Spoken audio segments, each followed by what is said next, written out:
Welcome, conscious monkeys, to another episode of Traveling to Consciousness. I'm your host, Clayton. Today's guest is a healing and manifestation coach. She is as if Abraham Hicks and Joe Dispenza had a little baby. She drops pure wisdom on her Instagram channel and on TikTok, so you're going to have to find her links down below.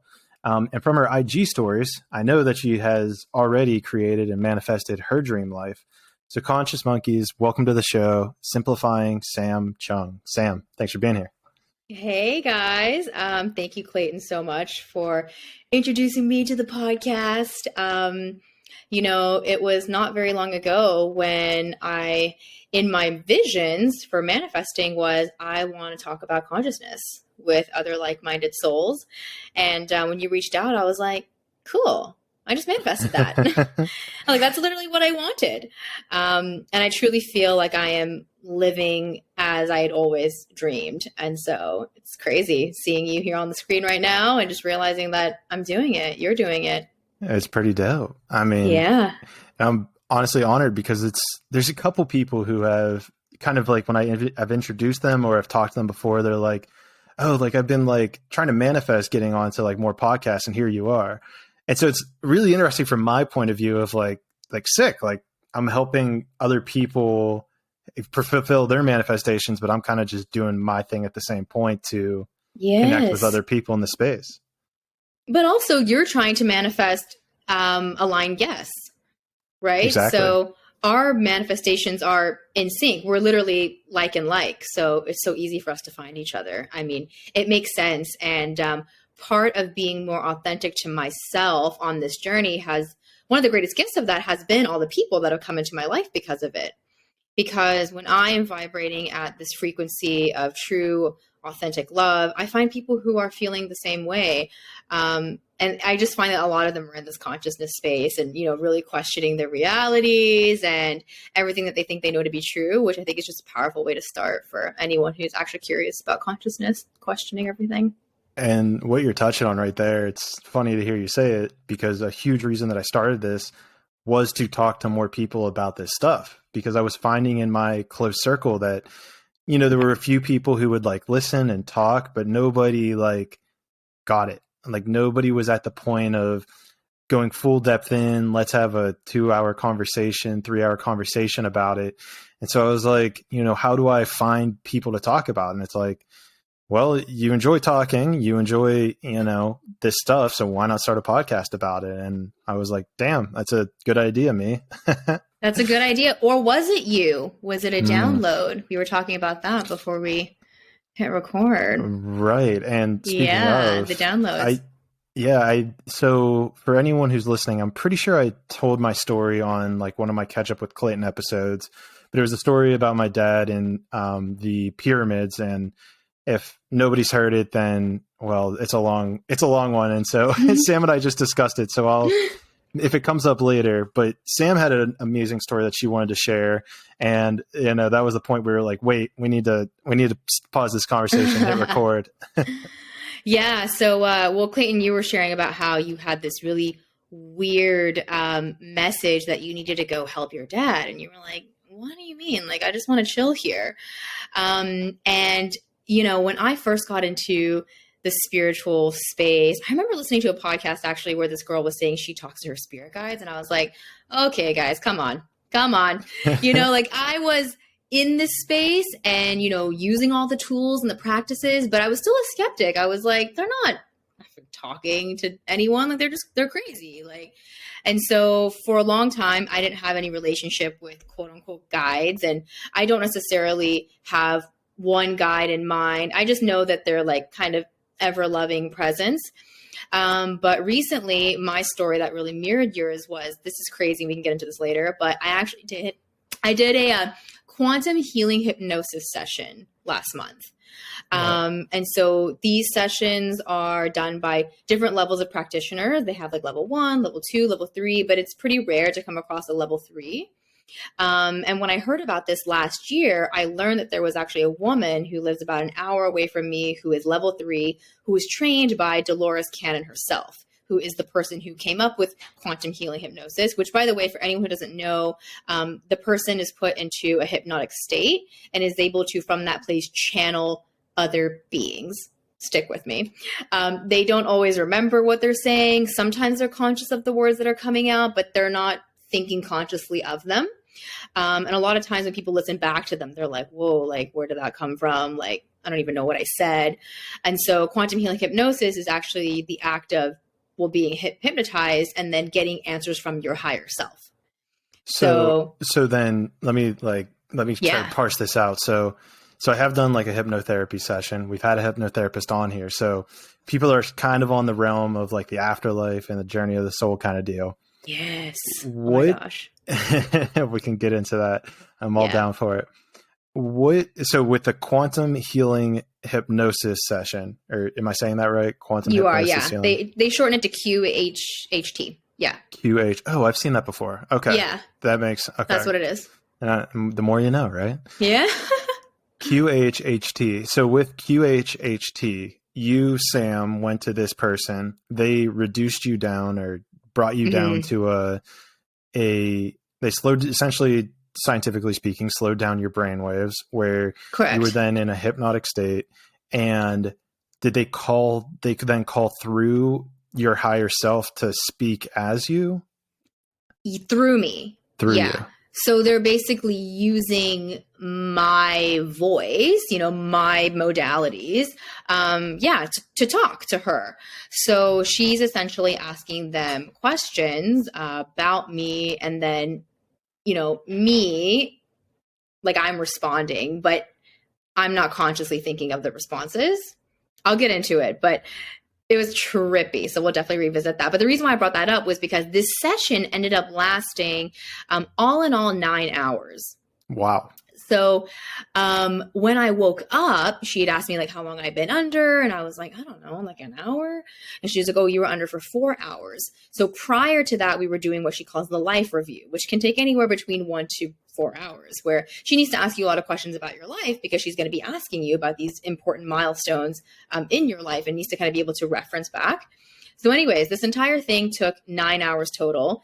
And when I woke up, I felt extremely anxious, which is very strange because when you get out of the hypnosis, you should feel kind of like languid and loose and relaxed. But I felt really anxious and I was like, I need to turn on my phone. And she was like, that won't be necessary. I think what you should do is just keep your phone off for the night. Any work you have will last until tomorrow.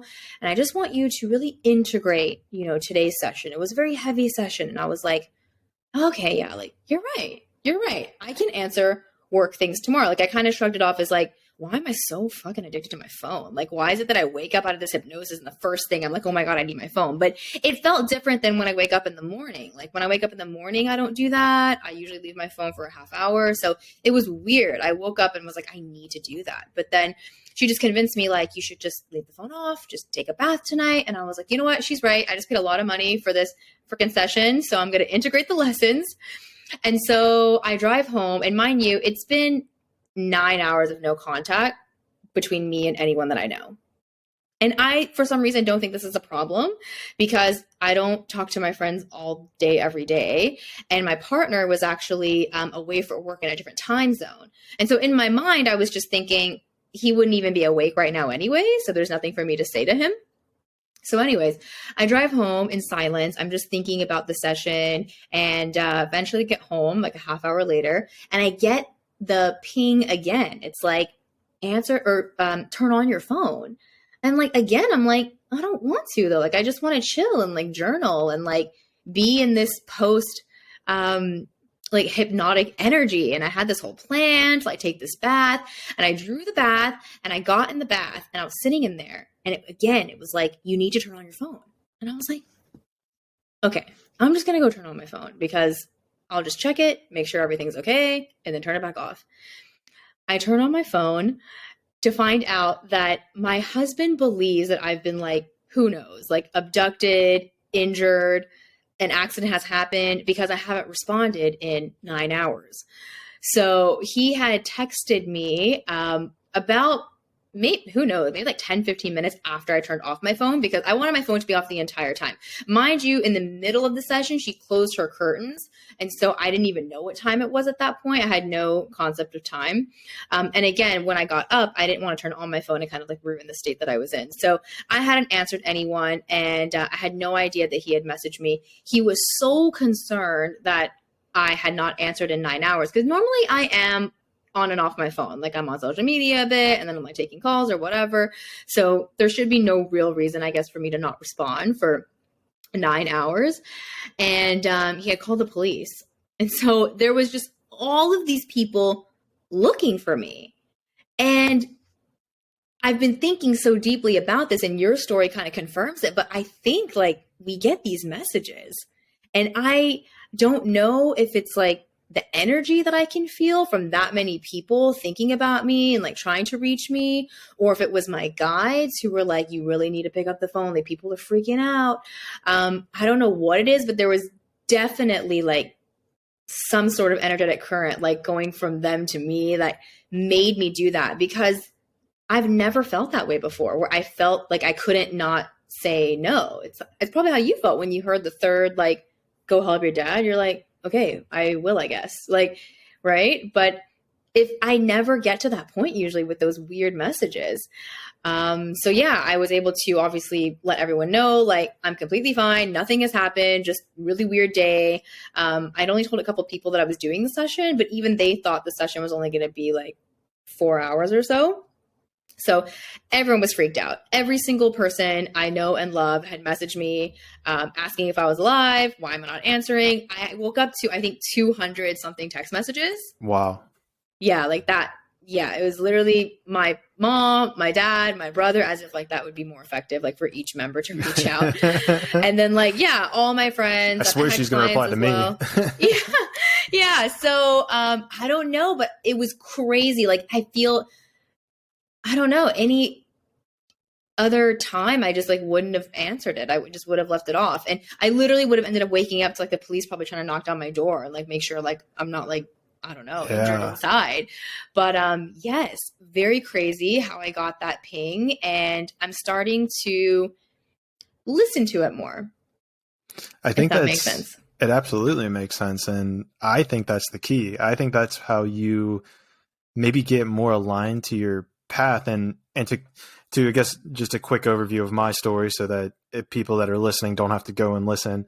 For me, I was basically in the pyramid meditating. A voice came to me. I was like, what do I do next? Like, what's my next goal? And they were like, go help your dad. I'm like, what? I'm like, all right, I'll go help him like after I'm done meditating. And they're like, no, you need to go now. And I'm like, what? Like this? No, like get out of here. They say go. I then like actually end up leaving. And, you know, next thing I know is that he's actually kind of getting heat exhaustion, and I had to be there to help him. He was throwing up terribly. And, you know, it was a real mess that I actually did need to help him. And I think an interesting thing that you kind of pointed out in your story, and this is where our stories actually differ a little, is where I think you had a brief mention of saying, I wonder if it was so many people putting their energy on me, thinking about me, that I felt it. The difference between our stories, though, is that with me, my dad didn't even know that he was going to get sick. Whenever I first saw him, he didn't even look sick when I first got up to him until a little bit later, like 10 minutes after. Right. So I think that's really probably a fascinating key point, is that in my situation, there was nobody. Like nobody, I was right. Like, my dad wasn't even sick. Nobody knew my dad was sick. And so with yours, I mean, obviously there's a huge energetic push, but you know, I wonder if there's just like maybe it's something with like being aligned with your higher self or something, that you get these intuitive downloads and it can see the bigger picture. And it's like, hey, we had these soul contracts and I'm pushing you towards the right direction to help you fulfill something or to fulfill the next piece of the puzzle. And it's just pushing you to that thing. 100%. And I think our higher self is that part of us that really doesn't think in language. You know, I think about this a lot. I actually studied linguistics, but, you know, language is a tool we created, right, in order for us to communicate. But there is a deeper self that exists within all of us that is pre-language or pre-thought, that awareness. And I think that it is that awareness that speaks to us. And that's why it doesn't always make sense. We're trying to listen and be like, huh? Like we're trying to summarize it as if it was like Cliff Notes. And it's like, yeah, it doesn't sound like that. And that's why when people actually start following their calling or their urges, they will always say, I don't know why, but like, I just knew I had to do it. I think that the difference between like your conscious mind and your higher self is that conscious mind thinks, but higher self knows, right? Right. And we can go deeper into that in many different moments in which I've known that, but it's something that you can't really even justify with words. Well, and for a perfect example, I was in a situation where on paper I had a perfect life. Like, you know, I was a software engineer. I lived in San Diego. I had 2 beaches that were a 30-second walk from my house. And, you know, after doing a whole lot of inner work, the whole system was telling me, hey, quit your job. This isn't for you. This is killing you, metaphysically speaking. And so without a plan, like I didn't even have a plan for this podcast whenever I did that.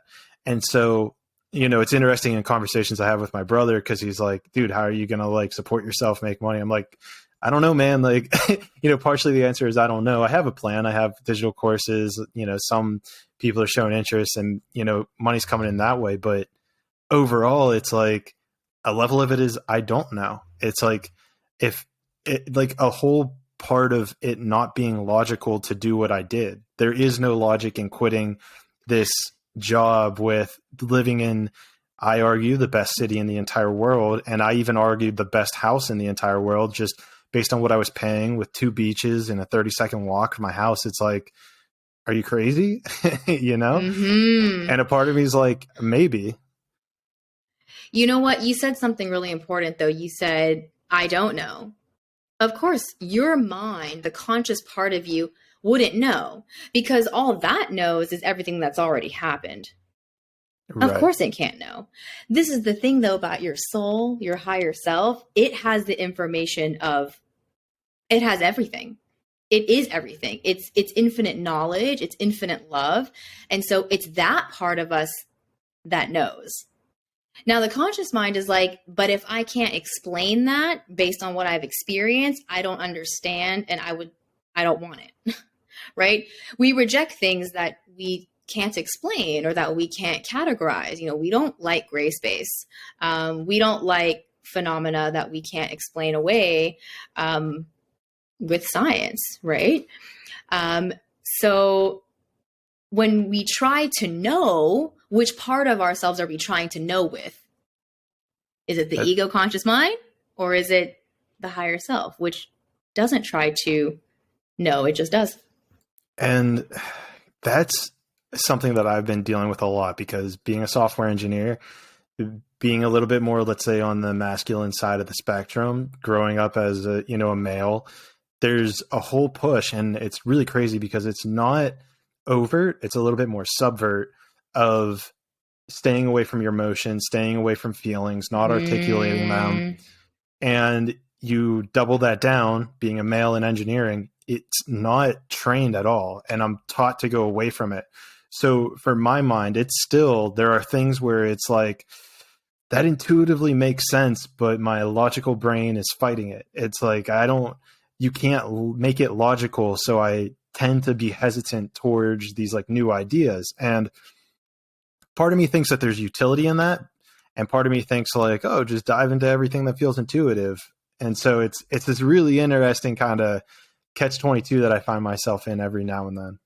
I mean, we have to find balance. That's the thing. And if I've learned anything on my spiritual journey, it really is like everything's a both and. You know, we try to do a lot of either or with the conscious mind. But yeah, you were saying, I lost my train of thought. Emotions, male, logic. Yes. The emotion and the logic. So that's the thing. We have a propensity, we want both of these things, right? We want suspense and surprise, but we also want stability and safety. And so I think that we have to play with this for all of our life. When we choose one or the other, we feel unhappy. We're not actually very happy with a completely intuitive, like flimsy life. But we're also not happy being always safe, always certain. You know, there's a lot of people in this world who have done the safe, certain thing and they're not happy. Oh yeah. Right. I think you messaged me actually about one of my stories recently, but one of my biggest messages and the messages that has been on my heart recently is that, you know, the safe route that you took it's not safe. It's not safe. Yeah. It's the irony. You know, I'm thinking about, okay, for me to go to work every single day doing something I hate, you know, the number one unsafe thing about that, first of all, is that I'm giving up my time, which I'm never going to get back. And then two, going to the job that I hate every day and maybe interacting with people that I don't appreciate and maybe don't appreciate me, that leads to depression, anxiety, unhappiness. Can any amount of money you make from this job then even fix what you've discarded? You know, this is not safe. I'm looking at people and they're waking up and I'm like, you had the roof over your head and you had all the necessities, but it didn't even matter because you weren't happy. I experienced that whenever I actually quit my job. It was probably the last day that I was there because I was cleaning out my desk. We were still kind of doing the whole COVID thing. So there weren't too many people back in the office at this point. And there was a lady who I've always kind of like seen in the hallway. I worked with her on a couple projects and she was like, you know, like, what's going on? Like, I see you're cleaning out your stuff. And I'm like, well, I quit and I'm going to basically travel. Like the only thing I had on mind was I was going to go live in Brazil for 2 months.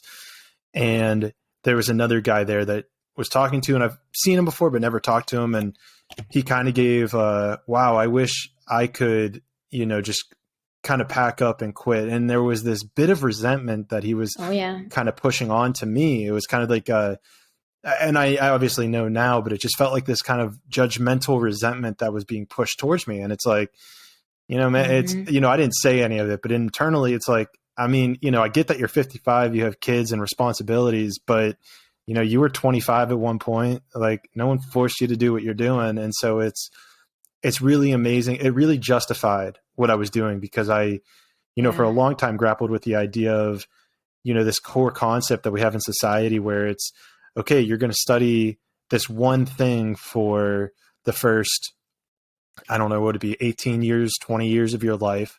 And then the next 40 years, you're just going to work just so you can go to retirement at the age of 65.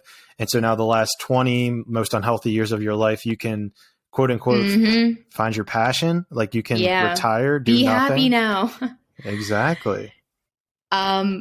Yeah, that's an old dying framework. I think you know that, Clayton, and definitely the listeners of this podcast are realizing it or have already realized it. But that's a limiting belief. It's an old, outdated belief, and I'm so grateful that when I was young, that was one of the first things I questioned. Like I remember asking my parents, like, "So you have to pick one thing and then do it until you're old?" And they were like, yeah. And I was like, I don't know, guys. I don't know. I remember that was the first thing I questioned. I was like, I don't think we're supposed to be a human on earth for like 80 years and do like one thing only. That like makes no sense. And then it's no surprise that throughout my life, I'm like, you know, I'm like the typical multi-hyphenate. Like I was like a jack of all trades, master of none. Like I did invest a lot of efforts in ballet when I was younger, but I was just kind of doing everything and not really, able to stick with one thing. But anyways. Well, I mean, I think that's the core of it, right? Like, how do you know, it's a whole sample process. It's like, how do you know you enjoy living in the United States if you've never lived in Egypt or Brazil? How do you know that you enjoy baseball if you've never played football or basketball or did ballet? Like, how do you need these levels of comparison in order to actually know that you're enjoying what you're doing.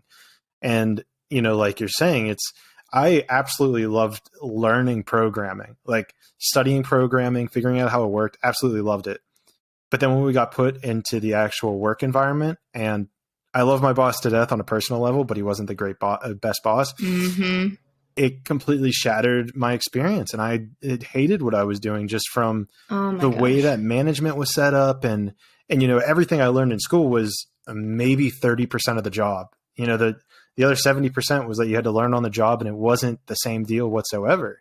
And so, to that point, it's like, all right, like, are you going to just double down on this thing that, although you loved it when you were learning, are you just going to double down on it for the next 40 years? Or are you going to, make a change, even if you don't know the outcome that's going to occur? What's crazy is some people don't even enjoy the learning part, though. You were like, okay, I enjoyed the learning. There's a lot of people who are not enjoying the learning, and they're just like doing it anyways. And for what? Sometimes the money. Sometimes the money. The money. Because people think that money makes us feel safe. Right? But it's not the money. It's our thoughts, and it's our nervous system, and like thoughts or about, having some money can allow us to access those thoughts or give us permission to think those thoughts. But we create safety, mentally speaking. It's not money, because there are people who also have a lot that don't feel safe, a lot relatively speaking. And there are people who have nothing and they feel completely fine. They trust that everything's going to work out. Yeah, I've brought that up to my parents every now and then, where it's, you can have a scarcity mindset and have $10 billion in your bank account, and you can have a scarcity mindset and, owe the government $10 billion. It's not a physical, tangible number, doesn't represent your mindset. Yes. Oh my God, I love that. I love that. I just wanted to quickly go back to what you kind of went through with also, I just thought about saying something. You had said when it was your hobby and then you made that transition into working, it really destroyed everything for you. And I really mirrored that in my life path as well. I was a ballerina for like all of my youth, essentially. And I came from a small town, and in that small town, everyone came to see me at the ballet, like all my friends. I was kind of like, this little town star. And then I decided to pursue professionally, and I moved to New York, and man, that city chewed me up and spit me out. I thought I was the shit when I arrived. I will never forget arriving in New York City with my 2 suitcases, and I got in the cab, and the song that was literally playing was like, in New York. I'm not even kidding. It was like a movie. I arrived thinking like, I'm just going to take on this city. And then like the first day I was in classes, I was like, everyone's better than me. It was a very humbling experience. Yeah. And what it really ended up leading to was just this dissolution of my passion for it. Showing up where it was my job, it's like, okay, we have to be there at 9, and rehearsals aren't just for fun anymore. They're like, we're putting on a show here. People are paying to come and watch. And it just completely squashed that for me. And so I think there is a lot of fear too, that if people go into their passions, that they might lose the love for it. Yeah, there's a couple things here. Number one is, when it becomes like a professional thing, it becomes a completely different animal. Because I had a buddy who used to play in the NFL. He was in the NFL for like 9 years, and he like won't watch NFL anymore. Like he's seen too many things behind the scenes, and it's just like, he's lost all that love. And anytime we'd even talk about fantasy football around him, like you could see him shut down because he you know what I mean? Like, too much, or you've been in the system too long, and it just sucks all that out of you. Now, the one thing though, and here's maybe the saving grace to this whole conversation, is with regards to podcasting and what I'm doing, I've noticed that there will be kind of, and I'm curious if there's a mirror with this in your coaching, is where I'll kind of get that, like, let's call it fear or unworthiness or like losing the fun if I start to compare myself to other people. Like, a part of trying to grow this podcast, I need to look for other people. I need to look to see if there's people of relative size, or if they're bigger, or if, there's certain sizing fit, or if their vibe is even the same. And so I've found where, I'll go and even trying to figure out what makes a good video, right? Because if you want to, get your message out to more people, you need to make a good video. And so I'll find myself trying to figure out what makes a good video, and it'll put me down these rabbit holes of comparing myself to them. Oh, they already have, like, maybe they have 500 episodes and I'm episode 31, but they have 500. And so, they have X thousand followers, but I don't, and so this comparison game happens. Yeah. And I feel like I start to lose the passion for this podcast. But what keeps saving me is comparing me to me, where I then look back on what I've done the last 9 months of my life. And I'm like, dude, like you're fucking killing it. Like you're exactly where you need to be. You can't play this comparison game with other people. Yeah. Oh, I love that. I mean, I think people hear that all the time. Like, you're exactly where you need to be, but they're like, yeah, and way further behind that person. And it's like, but really, like, you are exactly on time for your life. And the only reason why you think you're not is because you have misinformation about what point in someone else's life they're at, and you're using it against yours. But, you know, the other thing too is like, we only know all the behind the scenes images of our life. And we often compare ourselves, you know, what we know about ourselves to what we have no idea about other people. Exactly. You know, I challenge my clients about this in coaching all the time. You know, I had a client recently who was dealing with a lot of social media comparison. And I was like, I'm just curious, like, what thoughts, like, are you thinking as you scroll through? And she's like, that their lives are easier. And I was like, you know that, really? From a bunch of, you know, 4x4 squares, we know for a fact that those people's lives are easier. I was like, you don't know that? They could be going through some mad shit and posting photos still of them, like a carousel of themselves on the beach, right? I said, that's a projection, right? That's a literal belief. Like, that's not actually, you know, that's not true. It's not an absolute truth. But this is what we do. We just compare. And I think we can only compare when we're making everything about us. You know, when we start to really have that more service and like outward oriented perspective, we can't really do that. We don't really do that. And I think another level to this comparison thing that I've noticed with myself is almost comparing in a vacuum.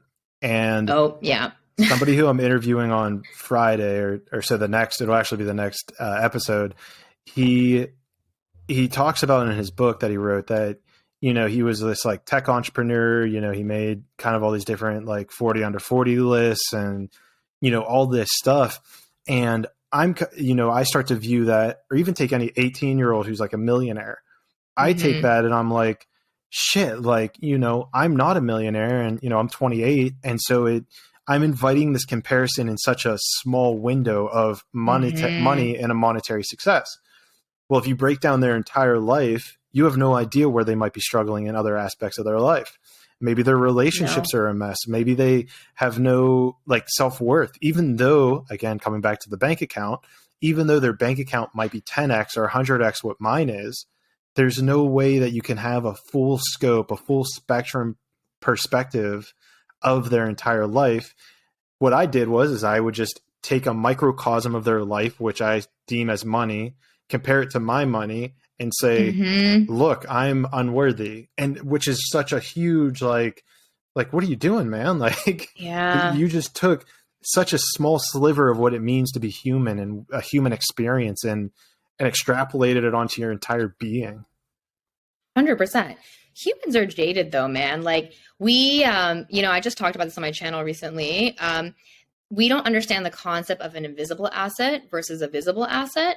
We spend our entire life foregoing and, you know, sacrificing our invisible assets, which are well-being, happiness, purpose, creativity, connection.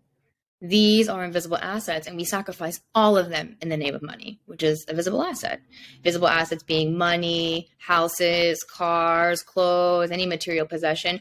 We sacrifice the entire slew of incredible invisible assets in the name of money because we think that's wealth. And I think it really starts with a redefinition of wealth. Wealth is not numbers in your bank account. It's, you know, time with loved ones. It's pursuing passions. It's having fun, you know, and serving within your work and making a lot of fucking money in the process. The people who help the most people make the most money. So yeah, let's make a lot of money, but let's do it from a really joyful place. I mean, we already know based on like all the archetypes and movies that we've seen, like money doesn't buy happiness. You can have a lot of money and be, like you said, extremely unwealthy in these areas of inner peace, well-being, happiness. I think the ultimate failure is getting it all and not having those assets with you too. Well, because then arguably you don't learn. And this was something that I have realized from other people where, if, let me think about how to articulate this. Like if there is no struggle almost, this is kind of where it comes to, is like if there's no struggle to obtain the wealth or obtain love or obtain whatever it is you're struggling for, then there's a level of A, not being able to have introspection into growth, or even B, the value that you place on it would be completely different than the value that somebody else places on it, because you've understood the process that you have to go through to make it happen. And as an example, like, putting together the Instagram channel, it's like, if it's like at some level you just want it to instantly happen and you're like, well, I've been doing this for 9 months. Why don't I have, 1 million followers at this point? And it's like, well, you need to struggle a little bit in order to understand these minute processes and actually put in the effort, because at some level the universe is like, it wants to see that you're going to be putting in that effort to make that sustainable growth to get there. And I mean, it's one of those things of enjoying the process, enjoying where you're at right now while still holding that vision of kind of where you want to go. Absolutely. I think we want it to be easy, but I don't think we really do. I mean, look at any great story arc. Like you said, there's obstacle, there's struggle, there's contrast. We need contrast because, like you said, if you were to just get it right away, then, I don't think you'd even really be able to know the value of it. We can't really know what true happiness is without knowing its complete opposite, which is just complete darkness, complete sadness, right? We can't know the warmest day without knowing the coldest day. And so one of the greatest spiritual lessons actually I've learned in my life is just this contrastive nature of the universe. You can't get one without the other. Well, and I guess the channelers and whatnot say that Earth is probably the most polarizing place in the cosmos. And for anyone that has never heard that, I'm not talking about polarizing as in left versus right.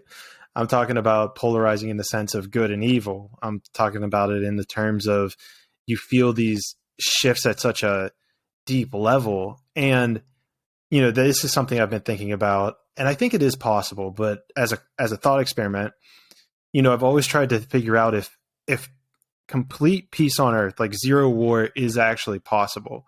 Because I've always kind of heard people who dive into the soul realm or dive into, kind of the journey of souls, aspect of things. They always talk about how Earth is this training ground, for figuring out who you are, to battle polarity, to understand it. And so at some level, I'm trying to figure out if the idea of a war never occurring again on Earth is possible from a metaphysical level. A part of me is like, well, we have to hold this truth of aiming for peace and prosperity and kind of hoping that it will occur at some point, let's say. And quite frankly, from the way that we have seen the consciousness of Earth elevating, and even just from having this dialogue, even if it's just 5 people that listen to this episode, it'll don't worry, it'll be much more, but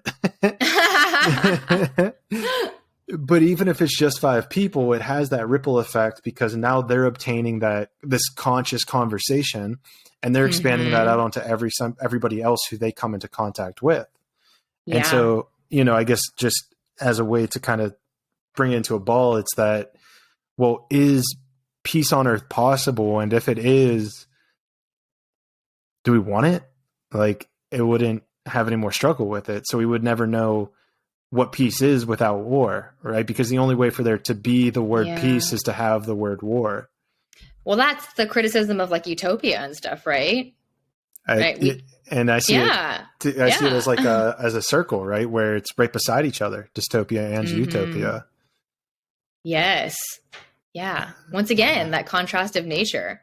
But one of the things that I've had to learn that's been really difficult is, you said good versus evil earlier, but is actually not learning it to see it as positive or negative, because we have connotations with those words, right? At the core of them, negative is not worse than positive. It's just the opposite of positive. That's what that means. But we interpret positive and negative as like good and bad. And our intent is always to be good and to avoid bad. But what if down is not worse than up, right? Black is not worse than white. But, this is what we do. We judge everything to be good or bad when really everything just is. And I'm completely on board with that because I, again, something that people get mad about is if you're like, and I even catch myself, it's like, oh, that's good, or, oh, that's bad. It's like, well, like you're saying, you really don't know the grand output of good or bad. Like you take any situation. I tell myself all the time, I'm like, I don't know what's good or bad. You have no idea. Like I catch myself saying like, oh, that's bad. And then I'm like, wait, I don't know. Like, I don't actually know in the grand scheme of things. This could actually be really good. And that's what's crazy whenever you even have, you gotta be careful with these conversations because I've had them with people who, take it to a political place and it's like, it's like, what's an example? There's very dark places you can go with it, right? Like say sexual trauma or even, things like that would happen to kids even. And it's very hard to say how that's not good nor bad, but you kind of have to understand it or experience it in order to know what it is and to know that there's something better on the other end. Exactly. I can't speak to people actually about it who are still seeing it at that level. You know what I mean? Yeah. Like I know what they need to understand first before what I say doesn't sound just offensive. And that's totally fine that they're not there. I'm not better or worse because I'm aware of that. It's just awareness. It's not better or worse, right? I think also in our society too, we're like, oh, she's so not aware, or like she's so unself-aware, and we say that's a bad thing. But I don't think it's bad. It's just, once again, it just is. Like a baby's not aware of itself in the way we are. It's aware in a totally different way, right? But that's not better or worse either. It's just different. It's just different, right? Different, exactly. And that also kind of what touches on it is like the abstraction of time where, you can label something as being good in the moment, but then you look back on it and maybe it was actually a bad thing. But then 5 months later, maybe it was a good thing. And so then, oh my gosh, yes, it can change so quickly. And then the next element of this is that time is an illusion if you look at it from a 5D perspective. Absolutely. So then that even just is another way to kind of quantify as good or bad being an illusion in itself. Yes. Oh my God. Yeah. I love the way you said that. Yeah. I totally got what oh my God. I love when people say things in a way that I haven't really pictured them in my mind before. That was so good. I'm glad you liked it. I really liked it. I'm going to store that away in my brain. It's all an illusion. Yeah. One of my greatest awakenings was to the illusion of time. It's actually the first thing I teach in my coaching program, because I'm like, guys, this is like not knowing the rules of the game. Like, this is just like, you got to know the nature of your reality if you're going to work with it and if you're going to manifest, right? But when I learned that the past and future were just thoughts in my mind that I was thinking in the present, I was like, did I just hack? Did I just hack the simulation? I was like, you don't go anywhere, you guys. Like, one of the first things I explain is like, you don't go to the future. You don't go anywhere. You're always here. Literally always. I'm like, today was yesterday's tomorrow and now it's now. Like, you're always here. And so you're attracting because you're drawing the future into your present moment awareness. It's becoming physically aware to you that now this is happening, but it was already happening, like in your mind when you thought of it. Yeah. So, when I woke up to time, everything got so much fucking easier, because when you get into that false headspace that like, oh, this is going to take me a really long time, or like, oh, maybe I'll get there in like 5 months. Like, you don't know what the fuck you're talking about, because like you have no idea how fast things can happen when you like just act from the present. Like, it's crazy. Like, my entire business I've grown out in the last 3 months. I'm like, I don't work by linear time. Like, you don't need that. Right. Just work with present moment and like things will happen very quickly. That's why when you're in flow state, right, the creation is just so effortless, and you're really moving downstream is what Abraham Hicks says. But so many of us are operating in that resistance when we give into the illusion that is time. And that's, something that I've been really trying to push against, where you hear a lot of people who, from, let's say, like Elon Musk or, anyone that's like very successful, they kind of come across and say these things of setting timelines or setting goal dates, where by this date I'll have X, or by this date I'll have Y, or, you set these physical milestones. The problem is with me is that always clashes, is because it's like, well, two things. Number one, how do you not know you could have it earlier? And number two, would it be on my higher timeline to actually get it after that date? It possibly could be, because this is the thing. It really just comes down to, like, you don't know what you don't know yet. Yeah. Like, that's the thing about your mind, is it only knows what it's already seen and experienced. And if you use that information over and over, you just recreate the past. And this is why most people are unhappy. They want to change, but all they think about is what happened yesterday, what happened last week. It's like, and that's when the higher self comes back in, like we talked about earlier in the podcast, where it's like, you have to be open to those parts of you that aren't conscious, like your conscious mind, and recalling on all of its past experiences. The part of you that's going to support you in attracting this future reality that you want to experience or whatever is going to be the part of you that is the one that's already experienced it, which is like your soul. So how are we connecting to that? Obviously, meditation is one of them, but lots of different ways. But we quiet this part of ourselves because it doesn't make sense or seems woo-woo. But I'm like, no, guys, it works. This is it. This is it. This is the way. I'm like, this is the Force. That's what they were talking about in Star Wars.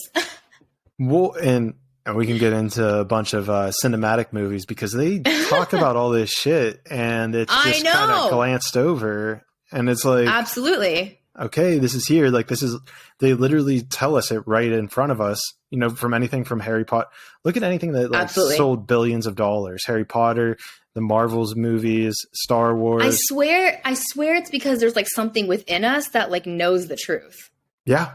Well, I swear, like that. Yes, the soul's like, I recognize this. This is me. Yes, this is correct. This is what's happening. Like love. Yeah, it's like love conquers all. Absolutely. Like trusting in the universe and it will support you. Yes, absolutely. Like obstacles leading you along the path. Absolutely. Like, that's totally, I think, why we resonate with all of that. It's really, yeah. I mean, and it's also fascinating to see the archetypical stories that get unwound throughout these things. And hell, you see them in all these religious texts as well as, in religious texts, then they just get repeated out into either Marvel or in Harry Potter or in Star Wars. And it's really anything that, and like the Lion King, for instance, this was crazy. We were in, whenever I was in Egypt, they were telling us the story of the Egyptian gods.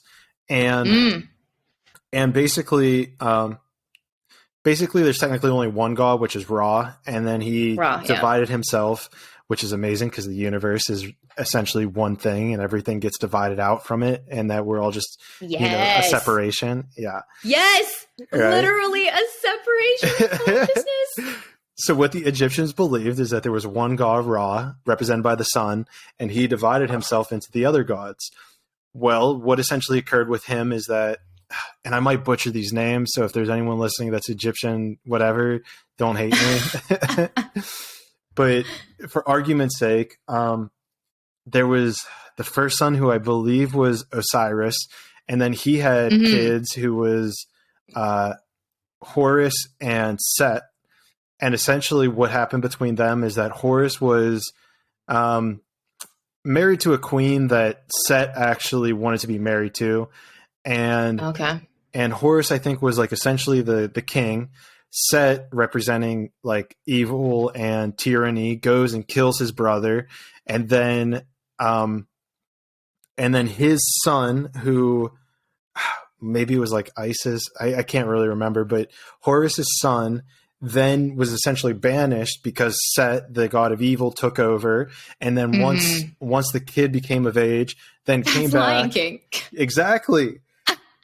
Exactly. I said that this girl, I was in a tour group and it hit me right on the spot. I was like, guys, this is the story of Lion King. And this girl who was like a huge Disney fanatic was like, holy shit. She like melted. I was like, and here's the next part. Lion King is the top grossing Disney movie of all time. It's literally my favorite movie of all time. It's a masterpiece, right? It is. Because then you also have, I believe it's the monkey represents kind of like your consciousness or like the shaman element. Yeah, the shaman. Right? Okay, stop. This is literally my favorite conversation of all time because I've been trying to explain to people for so long, like since I was a child up until now, I'm 29, why Lion King is my favorite movie. And what's been so interesting is that I've been trying to explain this from so many different consciousnesses. Like someone would ask me that when I was 5 and I'd have a reason then. And then I was like 15 and people were like, you still watch this? And I was like, yes, this is my favorite movie. And then now here I am at 29 talking about why it's my favorite movie. And I really do think it is because it is the journey of consciousness. And I literally think it's my soul again being like, yes, this is what you're doing on Earth. It's like the deepest You are Simba. Truth. It's the deepest truth that we have. Yes. And they figured this out. The Egyptians figured this out back, 20,000 years ago. Yeah. They're like, hey, here it is. And then what's really interesting is that you find these parallels in the Bible. And it's just like, this way of just kind of like almost reappropriating religion in a sense in order to fit the more mainstream or more nuanced or the new cultural standard in a sense, or redefining language in order to use it.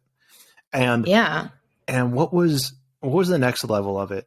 I think the next level of it, that's what it was. There's an element of the story, and I'm not sure how much truth there is in this because I brought this up to my tour guide and he wasn't 100% certain on it, but I remember hearing somewhere else as well that the next piece of this puzzle, right? So the kid the kid that's banished comes back, goes after Set, the evil guy, and fights him. Well, and then Set basically fights him, but takes out one of his eyes, and that's the eye that like represents the pineal gland. I forget what essentially it is. It's called the Eye of Horus, I think. I think it is. Okay. Yeah, it is the Eye of Horus. Yeah. And so he basically takes out that eye, and what happens is that after he wins the fight, the now king, but the son, then goes back to his father, who was like resurrected in this whole process, and gives him his eye so that he can see. And the whole core concept is that, well, the king became old and tired. And so evil came in, Set, killed him. And then he essentially God figured. His son then had to come back, fight the evil and then give his dad an eye in order to be able to see evil. Well, it's not as striking, but it's also the same story of Pinocchio, how Pinocchio goes out into the world. His father, Geppetto, I believe, gets swallowed by a whale, is in the depths of the ocean.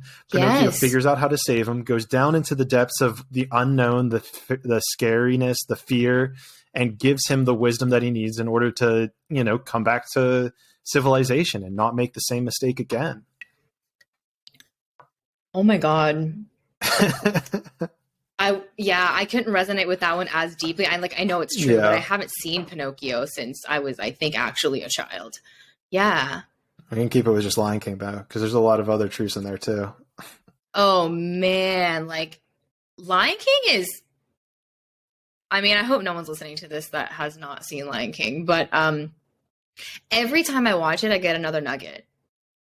And my favorite character always was Rafiki, because I was like the entire time, like from 4 years old until now, I'm like, he's right. Every time he talks, I'm like, yeah. That makes sense. But yeah, we could talk about that forever. But I definitely think there is soul consciousness that is being, frankly, really capitalized upon in the media. They know almost now, just like the Egyptians knew, this is what sells. People eat this shit up. Well, and it's because it connects with us at the deepest level of our being. It's whether you consciously or subconsciously disagree. Well, whether you're consciously aware of it or not, it just is. It just is. It's at this core fundamental truth of all of us. And it's what sells billions of dollars worth of merchandise and material over and over again. You just have to find a different way to repackage it and push it back out. and people are like, holy shit, this is really good. And then it's because like, we're like watching the same stories over and over. Someone on TikTok did an amazing parallel of Harry Potter and Star Wars with how like the main antagonist like always had like this flirtation with the female lead, but then like the best kind of goofy friend. It was so in depth, and I'm not even going to do it justice. But it's just crazy how it's literally the same story, packaged over and over again. Literally. Yeah. It's funny. My husband's actually, he practices screenwriting, and he writes scripts and stuff. And sometimes he'll be like, I just like can't think of anything. And I'm like, you don't have to. I'm like, just repurpose. I'm like, literally, you don't have to. I'm like, think of your 2 favorite stories, put them together. There you go. there it is. Change the names and the setting, be in space, whatever. Like, that's it. We almost like, isn't there a book about how there's only 7 stories? Is there? And then there's 7 plots. I think there's 7 plots. I think that's like a generally known thing that there's 7 plots. I believe you. I'm going to do a quick. I think it is. But there's another way that you can break down the 7 plots all the way down to 2. Really? And this blew my mind. Yeah. So these are the 2 plots. Ordinary person becoming extraordinary, or extraordinary person being ordinary. Interesting. Try it. It's every story. Hercules is the first one that comes to mind. Yeah. Extraordinary person being ordinary. Yeah. And then back to extraordinary. Harry Potter, ordinary, becomes extraordinary. Well, what about what's the one I'm thinking of? Oh, I just lost it. If you find one that falls out of the framework, I'm going to be shocked. I'm going to say I think it works for all of them. Ordinary comes extraordinary. What's another movie? Like Wizard of Oz is like the opposite, where Dorothy and her friends are ordinary and then they're extraordinary, and then like the Oz is extraordinary but then becomes ordinary. Yeah, but okay. But aren't there like, do you know what I mean? Yeah, I get what you're saying. But I feel like there's also, what about like Pulp Fiction? Have you ever seen that movie? Shit. Don't do that. That's my favorite movie of all time. Oh my God, you and my husband would hit it off. That's his favorite movie of all time. And I've watched it once to satisfy his ego. And you gotta watch like, it more. I did not like that. But I think... You gotta watch it more. Okay. You gotta watch it more. Let me think. I think I'm going to have to go back to that one. But that one would be... Because it's kind of a story. There's not... Oh, well... What really captivated me about Pulp Fiction is that they had these like...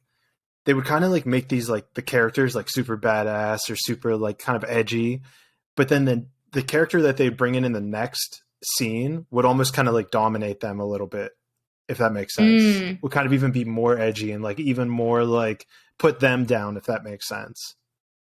Would kind of like out macho them in a sense. Okay, well, you might have found a movie that doesn't fall within the framework, but I'm gonna have to watch it and then tell you what my thoughts are. I'm sure I'd be able to pick. We'll have to recircle back because it honestly doesn't even fit this whole. But I don't know. But here's the next question: is it even considered? I feel like it has to be considered one of the best movies of all time. But did it even do that well at the box office? Because that would be fit into our framework, right? Because we're talking about plot lines and stories that hit the masses, right? Yeah. So I don't think it did well at the box office. I feel like you're just saying that to hurt me. but like obviously that didn't matter. Like it became one of the most highly regarded movies of all time. But it's kind of like culty. It is culty because I don't think that's one of those stories that really resonates with the soul. I don't know. Someone out there is like, that movie resonates with my soul. that movie is my soul. Yeah. I don't know. Worldwide, let me see here. Grosses $107 million. Yeah, I kind of feel like that's not a lot based on what we know about the film now. Maybe. It might not be as much as like... Well, it was the most in its first weekend. I'm not sure. I'm just going to have to watch and get back to you. I don't know if that one works. But either way, we were talking about how these stories, right? These arcs just resonate so deeply with us because it's like the journey of the soul. Yeah, and I mean, even it was really fascinating too because in Egypt, a lot of the things that happened is essentially like they had the Egyptian gods, and then the Romans and Greeks kind of came in and brought, I believe it was Christianity at this point, into Egypt, and the was it the Arabs? I believe the Arabs then brought Islam into Egypt, and now it's obviously Muslim. But excuse me, something that was really fascinating that struck me out is that the symbol of Ra is this orange circle, just an orange disc representing the sun. Well, if you go back and look at what are they called, like archangels or Jesus in paintings, they have a gold disc behind their head, thus trying to represent a halo. But it's literally the same gold disc that they represented as Ra in the old Dude, it's all connected. times. It's crazy. It's just crazy to me. It's like nothing's original. Literally nothing. I mean, I talked about that the other day. A friend, we were talking about religion, and she was like asking my thoughts about it, and I was just saying like, I don't have a problem with it. I think it's definitely like a framework we use to understand spirituality, and then we have different languages that explain the same things in different ways. But I was like, they all say the same thing, right? Yeah. Love conquers all, like be a good person. I'm like, they all say that. Like we're just misinterpreting, minutia that would have been lost in translation if like we lost all these books today and then like found them 6,000 years later. Like we're arguing over that instead of like actually looking at what's at the heart of these religions, these stories. And I'm glad you say that because it validates I'm going to have to post this meme tomorrow, but there was a meme. Yeah. I wasn't sure if this was going to work or not, but you're validating it. And it's a picture of the office, and it's on one cardboard. It's like, two cardboards. And then it says like corporate wants you to identify the difference between these two. And on the left, I have the truce between all religions. And on the right says spirituality. And then it has Pam underneath, and she's like, oh, this is the same thing. This is the same thing. Because what's interesting is I've resonated a lot with, religious teaching since becoming more spiritual. Right? Because before I like pretty much like denounced like anything any religion said. I was like, yeah, F that. This is actually so interesting. Okay. So I was friends with someone in university who kind of ended up just like dropping off the face of the earth and like finding God and became like super religious, right? And like the air quotes. The air quotes. Basically meaning like she became quote unquote churchy. Like she just started going to church all the time and hanging out with like all of her church friends and like doing churchy things and like not hanging out with us anymore. And we just kind of like, we just let it be. We were like, oh, whatever. She's obviously happy and like finding God, just leave her alone. And we just kind of like lost touch. And then years later, she actually came to my current hometown. She was in town for, I have no idea. I don't even remember. And was like, I'd love to meet up and like have like coffee and like a breakfast. And I was like, oh my God, absolutely. So this is like maybe 3 years since I've seen her. And like definitely I was like maybe 2 years deep into like my spiritual journey. And the conversation was amazing. We ended up talking about kind of like what happened like in college, like when you just kind of like, if you don't mind me asking, like when you started going to church all the time. And she explained like basically what I would call a spiritual awakening, which was her, getting close with God. And as she was talking, I was like mind blown because she was mirroring back to me my spiritual awakening, but was just saying Jesus a lot. And I was like, I literally was like, that happened to me too. But like, I wasn't saying it in the same way. But that was one of the first times I realized I was like, oh yeah, we're talking about the same thing. Like we're just doing it in different ways and finding different camps of people to do it in our way. But it's the same thing. And that really reflected back to me like, oh, like that's what people mean when they like, find like, community and love within the church, or like when they've been like saved. Like I thought it was so much like bull crap, and on some levels I still do, but I think that at the heart of it really is exactly what I'm looking for as like a spiritual seeker, which is just love. And there's love is something I think we're all trying to get closer to, right? And feel it in every aspect of our life. Yes. And I know one of my kind of like questioning realities things was there was like a poll done or a study done, and obviously being scientifically minded, it's like I'm going to trust studies. A study done that people who went to church frequently were significantly happier than the average person.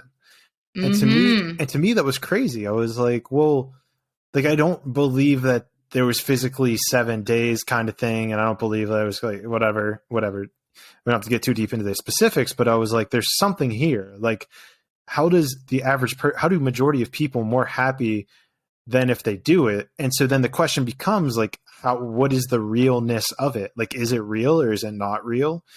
And then I think there's another element, and this is me projecting my beliefs of the church and mostly the Catholic Church. And from what I've heard, my dad was brought up Catholic, and the way he tells the stories is, I think the biggest disservice that they did, and I know why, it's probably an element of control, but they almost separated God from you. Like, it's not like you have God within you or that you're God.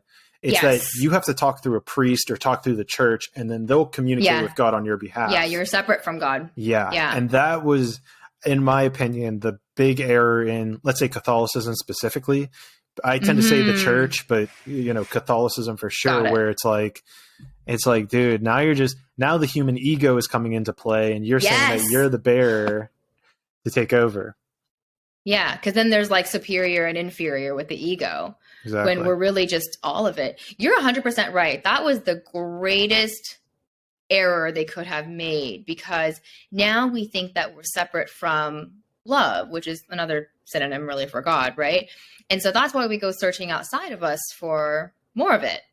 But it's not outside of us. But when we removed God, like you said, from the self, then we lost that separation. That's why, like, honestly, when like Kanye was running around saying like, I am God, like, I got what he meant, I was like, you guys who are freaking out, like, you're not understanding what he means by that.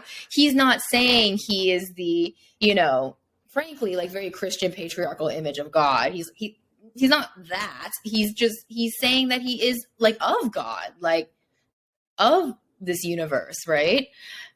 Kanye's fascinating. I don't remember exactly that. Whenever I have these conversations and Kanye comes up, my favorite videos, you can look up Kanye West TMZ rant. I don't know if you've seen that one. I haven't. I should go watch it after this. Especially under a spiritual context lens or even a religious lens. It's like, now I'm just like, holy shit, like, I get what he's saying. Like, I get what, he goes through this whole thing talking about prison and like how slavery is like a mental construct. And I mean, as a white guy, you can't say shit like that. Like, even as a black guy, he could barely say shit like that, Barely, And so to me, I was like hearing all this stuff, and this was even before I was like spiritually aware. I was just like, dude, there's something here that like makes so much sense to me, but I can't quite put my finger on it. It's absolutely insane. Like, he seems a little crazy. God. Oh my God. I'm so happy we're talking about this, because honestly, what my friend and I joke that one of like our qualifiers, like for people, is like asking them like, what do you think about Kanye? Because like, we know the real ones are going to be like, I fuck with it, like, I don't agree with like, obviously he has like anxious antics. Like, there's clearly something going on. I'm not saying he's like a genius or anything, but there is something to be said about the stuff he's saying and the insane silencing that there is around him too.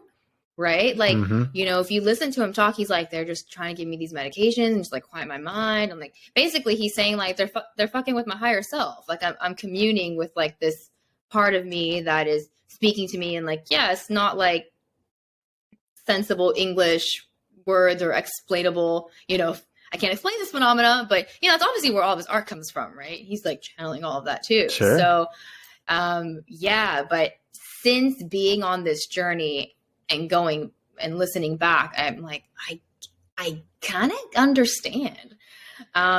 I've actually seen Kanye live, and this was right at the beginning of my spiritual awakening, like just right at the beginning. And at the time, it was 2014, and he was known for his like on stage rants. Like, he's in the middle of a song, and then just like cut the music, and then he just goes into a whole thing, and everyone's high, everyone's fucked up. But one of these things he said stuck with me. And if you were in Kanye's crowd at Bonnaroo 2014, you remember this, but he was like, everybody shut up, everybody shut up. And he was like, if you're a fan of me, you're a fan of yourself. And he was like, because we're all connected. And I was like, yes. I was like, I'm connected to the same thing that he is. Like, I understand what he's saying. And then I remember like hitting my friends on the shoulder being like, do you guys like know how profound that was? And they were like, yeah, like like that was cool. And I was like, no, I don't think you guys understood. Like, I like wrote it in my journal the next day. I was like, basically like if you're a fan of anyone, like you're a fan of yourself, because like that's part of your consciousness. It's like anything that anyone else possesses or exudes, projects, like we all have that within us, because we are the world experiencing a person, not a person experiencing the world. I think that's absolutely beautiful. And I think an important thing to highlight here is the shadow aspect of this, where if you criticize somebody, you're criticizing yourself. If you're going out of your way and thinking negative thoughts about other people. And I still struggle with this to this day. Like, by no means am I perfect, but I catch myself internally like, dude, relax, like, let it go. Like, why are you mad? Like, it would be stupid shit that they would just, I don't know if they would like look a certain way, or there's something that they do just so small and it would piss me off. And I'm so much better about it now, but it's just that internal self-talk. Oh yeah. It's that internal self-talk of like, why would this person do that? Or how could they do that? You know, something like that. And so it beautifully exemplifies exactly what you're saying. Like, if you're mad at this person for that, you're mad at yourself for that. If you're mad at somebody else for looking this way, you're mad at yourself for looking that way, you know? And so it puts this beautiful lens on it where, you know, it's something I even people around me, like I try to articulate it in a sense where people are a little less judgmental, because it's like, you're just judging yourself. Yeah, you're just judging yourself. Honestly, life became my greatest teacher when I learned that. When I learned like, oh shit, like every single time, like I'm judging something, saying something negative about someone, that's something for me to look at within myself. And yeah, I mean, for all of us, what we're looking for, we think is like other people to tell us like it's good or like it's a good idea, but we're really looking for us to think it's good, right? It's not that we need all these other people to think it. It's that we're looking for permission for ourselves to think it. Which, by the way, is like one of the reasons why I think astrology is like one of our greatest gifts, is because it really gives people that cosmic permission slip to be themselves, right? It's like, you know who you are, but suddenly you're like reading it like online and it like matches your birthday and you're like, that's so true. But like, I feel it in my soul. And it's like, now they're given permission to like be their like bold or like sensitive self. And it's like, why did we need that permission? We didn't know we had it. We didn't know we had access to it. Yeah. Because it's not exactly awareness. Self-awareness isn't really something that's ever taught. It's something you kind of have to learn. I know. Yeah, it is. It's definitely something you have to learn. And I think that the reason why it's such a struggle is I think that one of the first places where we are triggered to start learning more about it or healing it is in relationships. And humans are really shitty at relationships. Yeah. Because they bring up all your stuff. And so actually my spiritual journey deepened intensely after I got married, because that just brought up stuff that I didn't know was there, that I totally projected back onto him for at least like 2 years and a bit, where I was like, yeah, that's your fault. Yeah, sorry you feel that way. I mean, everyone's been there in the relationship. And then, you're getting fucking conscious when you start thinking, maybe it's me. Like, when you're willing to have that conversation with yourself, maybe it's me, then you're ready. Then you're ready to be in a conscious partnership. Before that, you guys are just playing games. You're just throwing things back at each other, and yeah, you're not listening. But yeah, that was the moment everything changed for me, when I was like, ugh. I think it might be my fault. You're hitting another one of my memes, a nail on the head. I'm not going to tell you. Post that meme. I'm not going to tell you what it is. But it's just so funny to hear you say it. I'm just hearing I'm just like seeing the meme. I'm like, all right, cool. That's another one we're going to post. It's another sign. Yeah. It's a ping from the universe. Like, post it, Clayton, post it. I think it'd be cool if I'll have to like clip this section and then like post that meme and then this video that same day. So then it's kind of like the meme and then you talking Link about it. That'd be fucking sick. Yeah. That'd be pretty sick. That'd be awesome. You should totally do that. That'd be actually, maybe I'll do that with your other thing. So maybe I won't post the other meme. What was the other meme? Oh, Pam with like spirituality being the same thing. Oh, spirituality. Yeah. I've actually... Let's see if we can hit a couple more. I'm pretty sure I've seen that before, but I guess it might have not been The Office. It was the exact same text. Oh, okay. But just a different image behind it. But yeah. Man, It's crazy how memes are just honestly like the way we communicate now. Like if someone were to find like a Bible that was created now, it'd be like meme Bible. It'd be like... Well, it's humor, right? Because humor... It's awesome. And this is what's crazy about humor that a lot of people don't realize is that there's an element of truth in it. For something to be funny, something about that joke has to be true. And I love that. Yes. You can only laugh when it's true. Otherwise, you don't get the joke. Well, and here's the danger. And I don't know why I keep going to the shadow side, but the shadow side of it is whenever people are like, oh, I should just kill myself. Like, okay, you say that as a joke, right? But as we just discussed, like for it to be a joke, there has to be a level of truth to it. So it's like, yeah, you got to be careful about the words you're using whenever you say something like that. I mean, I'm careful about the words I'm using all the fucking time. Like not just with that, but our thoughts are the key to our manifestation. If you want to talk about manifestation, we got to talk about the thoughts.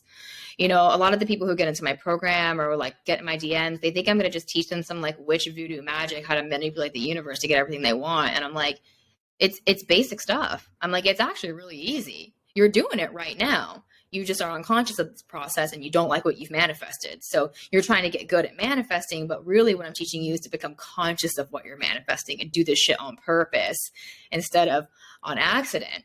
Right. So yeah, it starts with those thoughts. And so, yeah, you mentioned a thought that got me on that tangent, but yeah, I'm always thinking about what. Oh, the joking about. Oh, the joking about killing yourself. Yeah. Like I'm always thinking about when I make a joke, like even if I catch myself all the time saying like, I look really bad today or like something like that. Or, oh, I'm an idiot. I catch it right away and I'm like, you're not an idiot.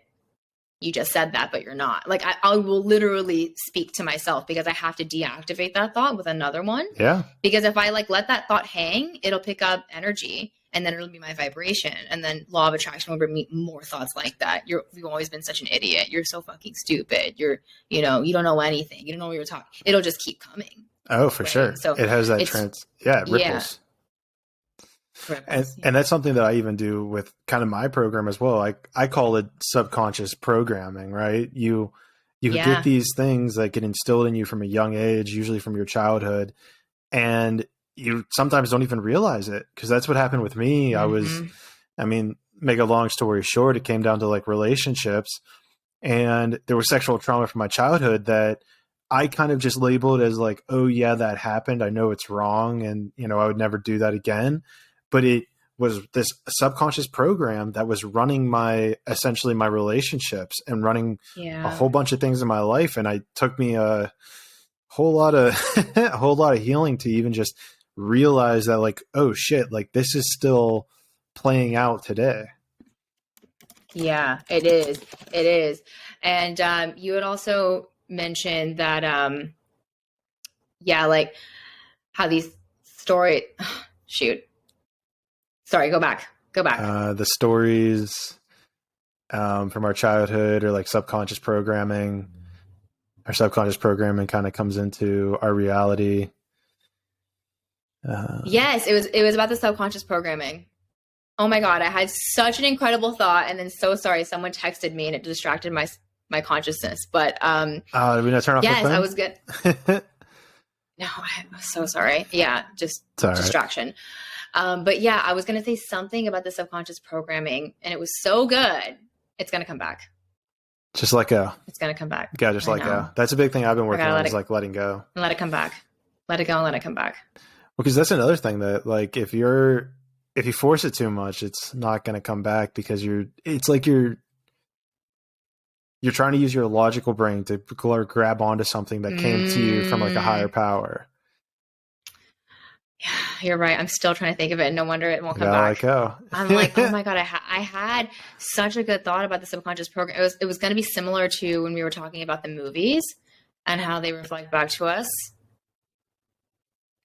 Oh, it's right there. Anyways, we'll come back. Well, I'm going to let it go. oh yeah, just let it go. Well, what I was saying was just like how the subconscious program of this sexual trauma was running my relationships and how it was, playing out even to this day, which you can even use in this whole time is an illusion thing to understand that even though this happened 20 years ago, 15 to 20 years ago, it was still having an impact on my present moment. So if time wasn't an Yeah. illusion, then I would have left that in the past. That would have been no part of my current day. Yes. I mean, this is why the inner child healing is so powerful.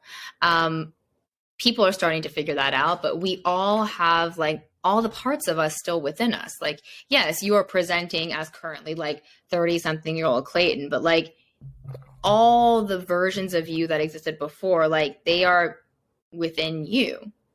And They didn't go anywhere. Yeah. Yeah. And so that's why, like, when you do inner healing, like, you don't physically go to the past, but you heal the past. How is that possible? It's crazy. Unless time is an illusion. Are you familiar with the Akashic Records? Yes. Yeah. That was another element of, let's say, sexual trauma that I didn't even know. I did an Akashic record, like meditation. I'm huge on meditation, do it all the time. And so I did a guided meditation that took me into the Akashic Records, which everyone on this podcast has heard about at this point. If you haven't, go check out 2 podcasts ago. I don't have time to explain it all. It's honestly way too hard to explain. It's crazy. And so I'm pretty sure, I don't remember if I even talk about it in there. I brought on this girl that's like an Akashic Records coach. But what happened and so from this perspective of like, okay, the sexual trauma happened when I was a kid and it was playing out into my life, right? So I'm trying to sit there and figure out, like if something's going wrong in my life or if I'm doing something I know I shouldn't be doing, then there's likely something in my past that is propagated out into this present moment that is still making that occur.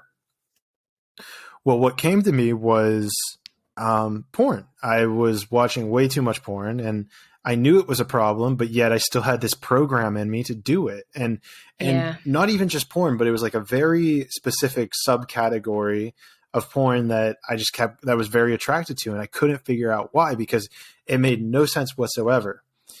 Well, so what I did was I was able to access the Akashic Records. It opened up its doors to me.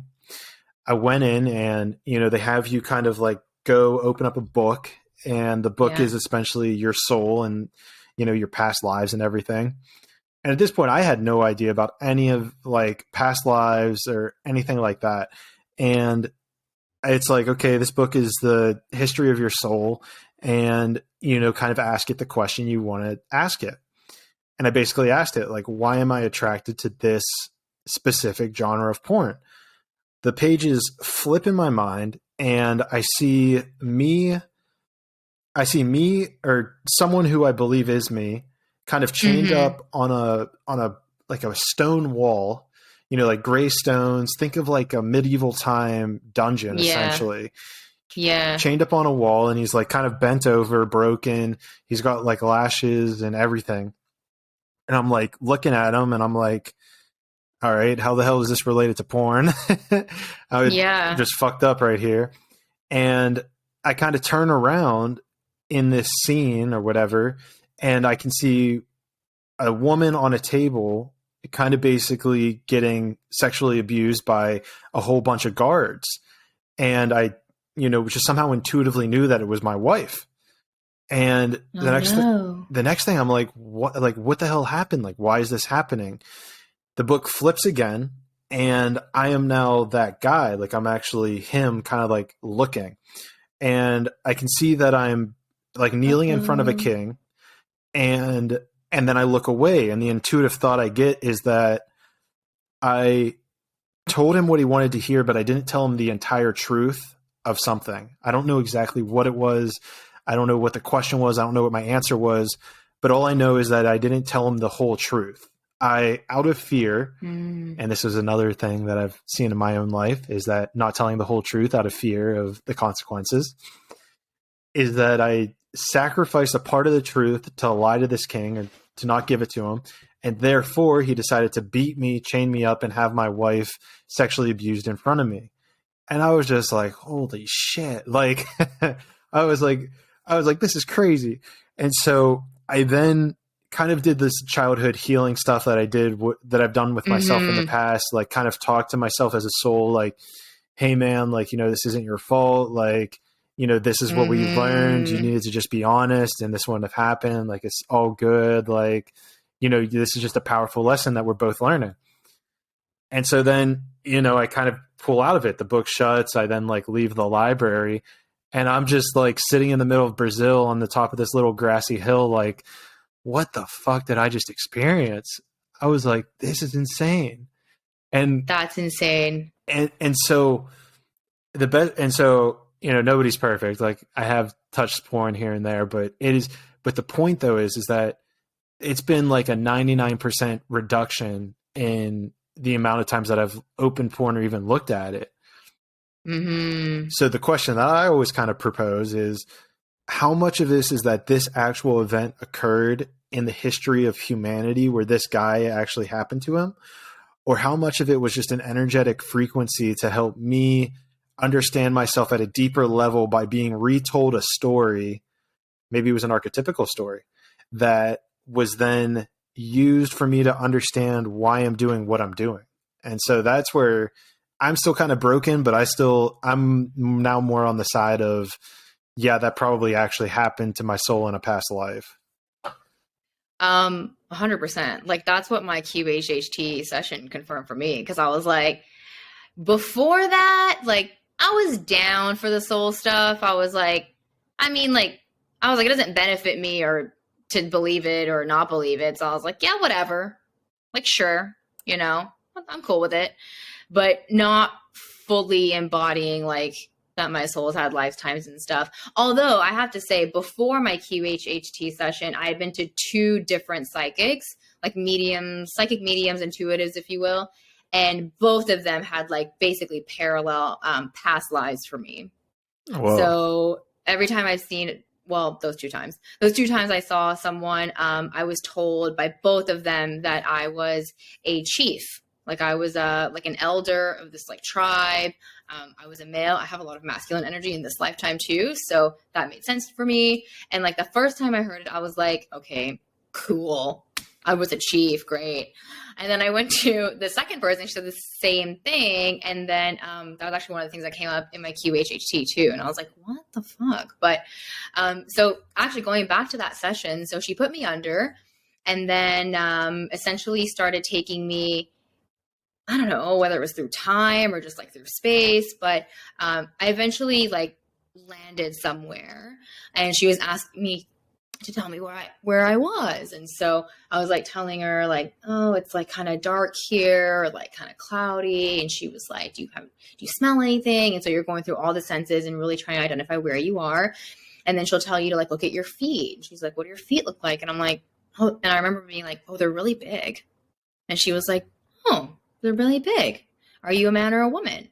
And I was like, man, like, it was like, so, I was like, duh. It'd be like, like actually being that person. I was like, oh man. But then like, I actually had a part of my conscious mind at this point come up being like, why would you say that?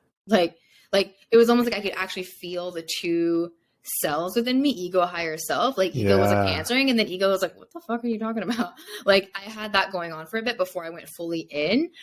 But yeah, I went through my life as this person. She basically asked me to like go to my house, you know, show me what was in the house.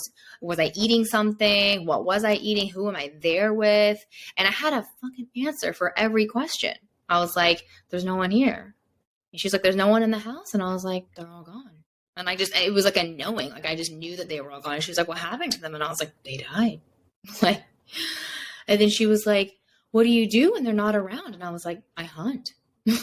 Like these answers just came up. And so we actually journeyed through 3 separate lives. And so in that lifetime, I was like a a hunter in the past. And I ended up meeting a woman who'd also lost her parents. And we actually had a child.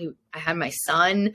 And like physically in real life, I was like crying so much because this was such a beautiful moment. And I don't know, people who have kids are going to be like, you can't relate until you actually do. But in that moment, I really felt like this is what it would be like to hold your child. Like I was sobbing.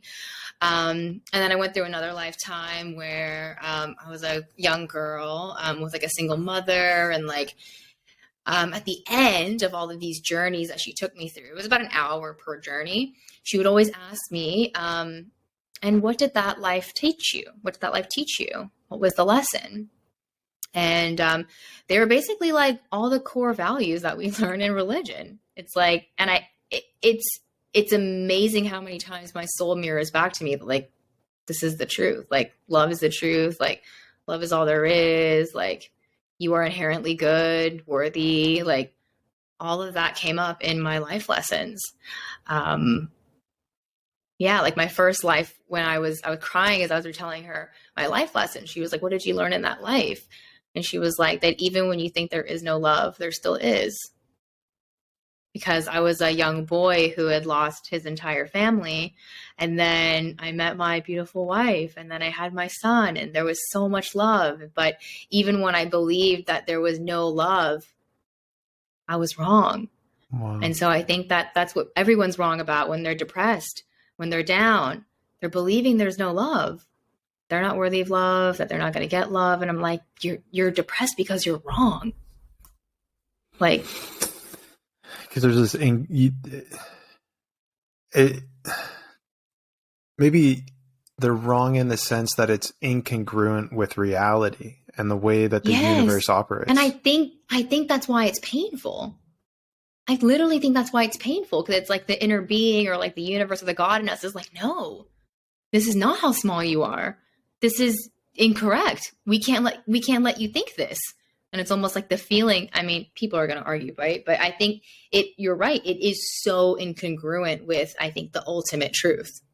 Well, because then there's also usually a resistance to experiencing that emotion, right? Like if you're feeling depressed, there's a resistance to get away from it, right? So you don't. Which creates more of it. Right. And so yeah, it's almost like if you were to just, and this is what I've experienced, not to the level of depression, but what I've experienced is that if you dive into that feeling, you do find an element of love, of something that is at least closer than what that feeling actually is. Yes. I believe that depression is suppressed emotion, right? It's deeply suppressed. But like you said, if you go into it, it doesn't get suppressed, it gets released. There's actually a quote, I forget who said it, but they said, bliss is feeling an emotion fully. So basically going through the entire arc of an emotion, not getting stuck at the top and then suppressing, which is what most of us do, right? We feel sensations oncoming, and then we're like, get down there. We're like, don't be mad. Don't be upset. Like, don't show emotion. Like, it's not the time right now. Like, I can't do this right now. We shut that down. And that's very painful, which is then experienced later on as depression and, negative thoughts and all of that, apathy. But I think when we do go into that arc and we fully process the emotion, which is what our nervous system wants to do, it wants to discharge all of that energy, right? And, from like an acupuncture perspective or whatever, chi perspective, it's getting stuck. The energy is getting super stuck. And so it's becoming heavy and like is manifesting now sometimes also as like weight. People gain weight when they're depressed sometimes. People also lose weight, right? There's always like opposites. But, a lot of issues manifest because of this stuck energy. And so when we're actually, have you read Letting Go by David Hawkins? I have. Okay. Yeah. Then like the only way out is through. Right. Like we can't continue to squash these emotions if we don't learn how to process an emotion fully and let that nervous system go all the way through, then it does lead to issues. And to go off of it's so funny you said letting go, because as you were talking, I was thinking about a personal example that happened when I was in Egypt. A big lesson that I've been needing to learn in my life is letting go of things.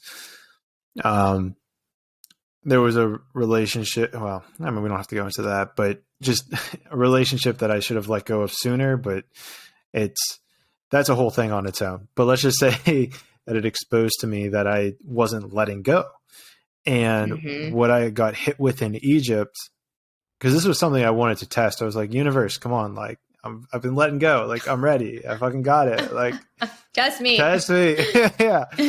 There's a necklace that if you go back to any of my YouTube videos of past videos, which is crazy in its own right, but there's a necklace that I'm wearing, and it's now no longer around my neck, because what it is it's I got it for my birthday a year ago, and it was a 9mm gun shell, and in the middle was a crystal.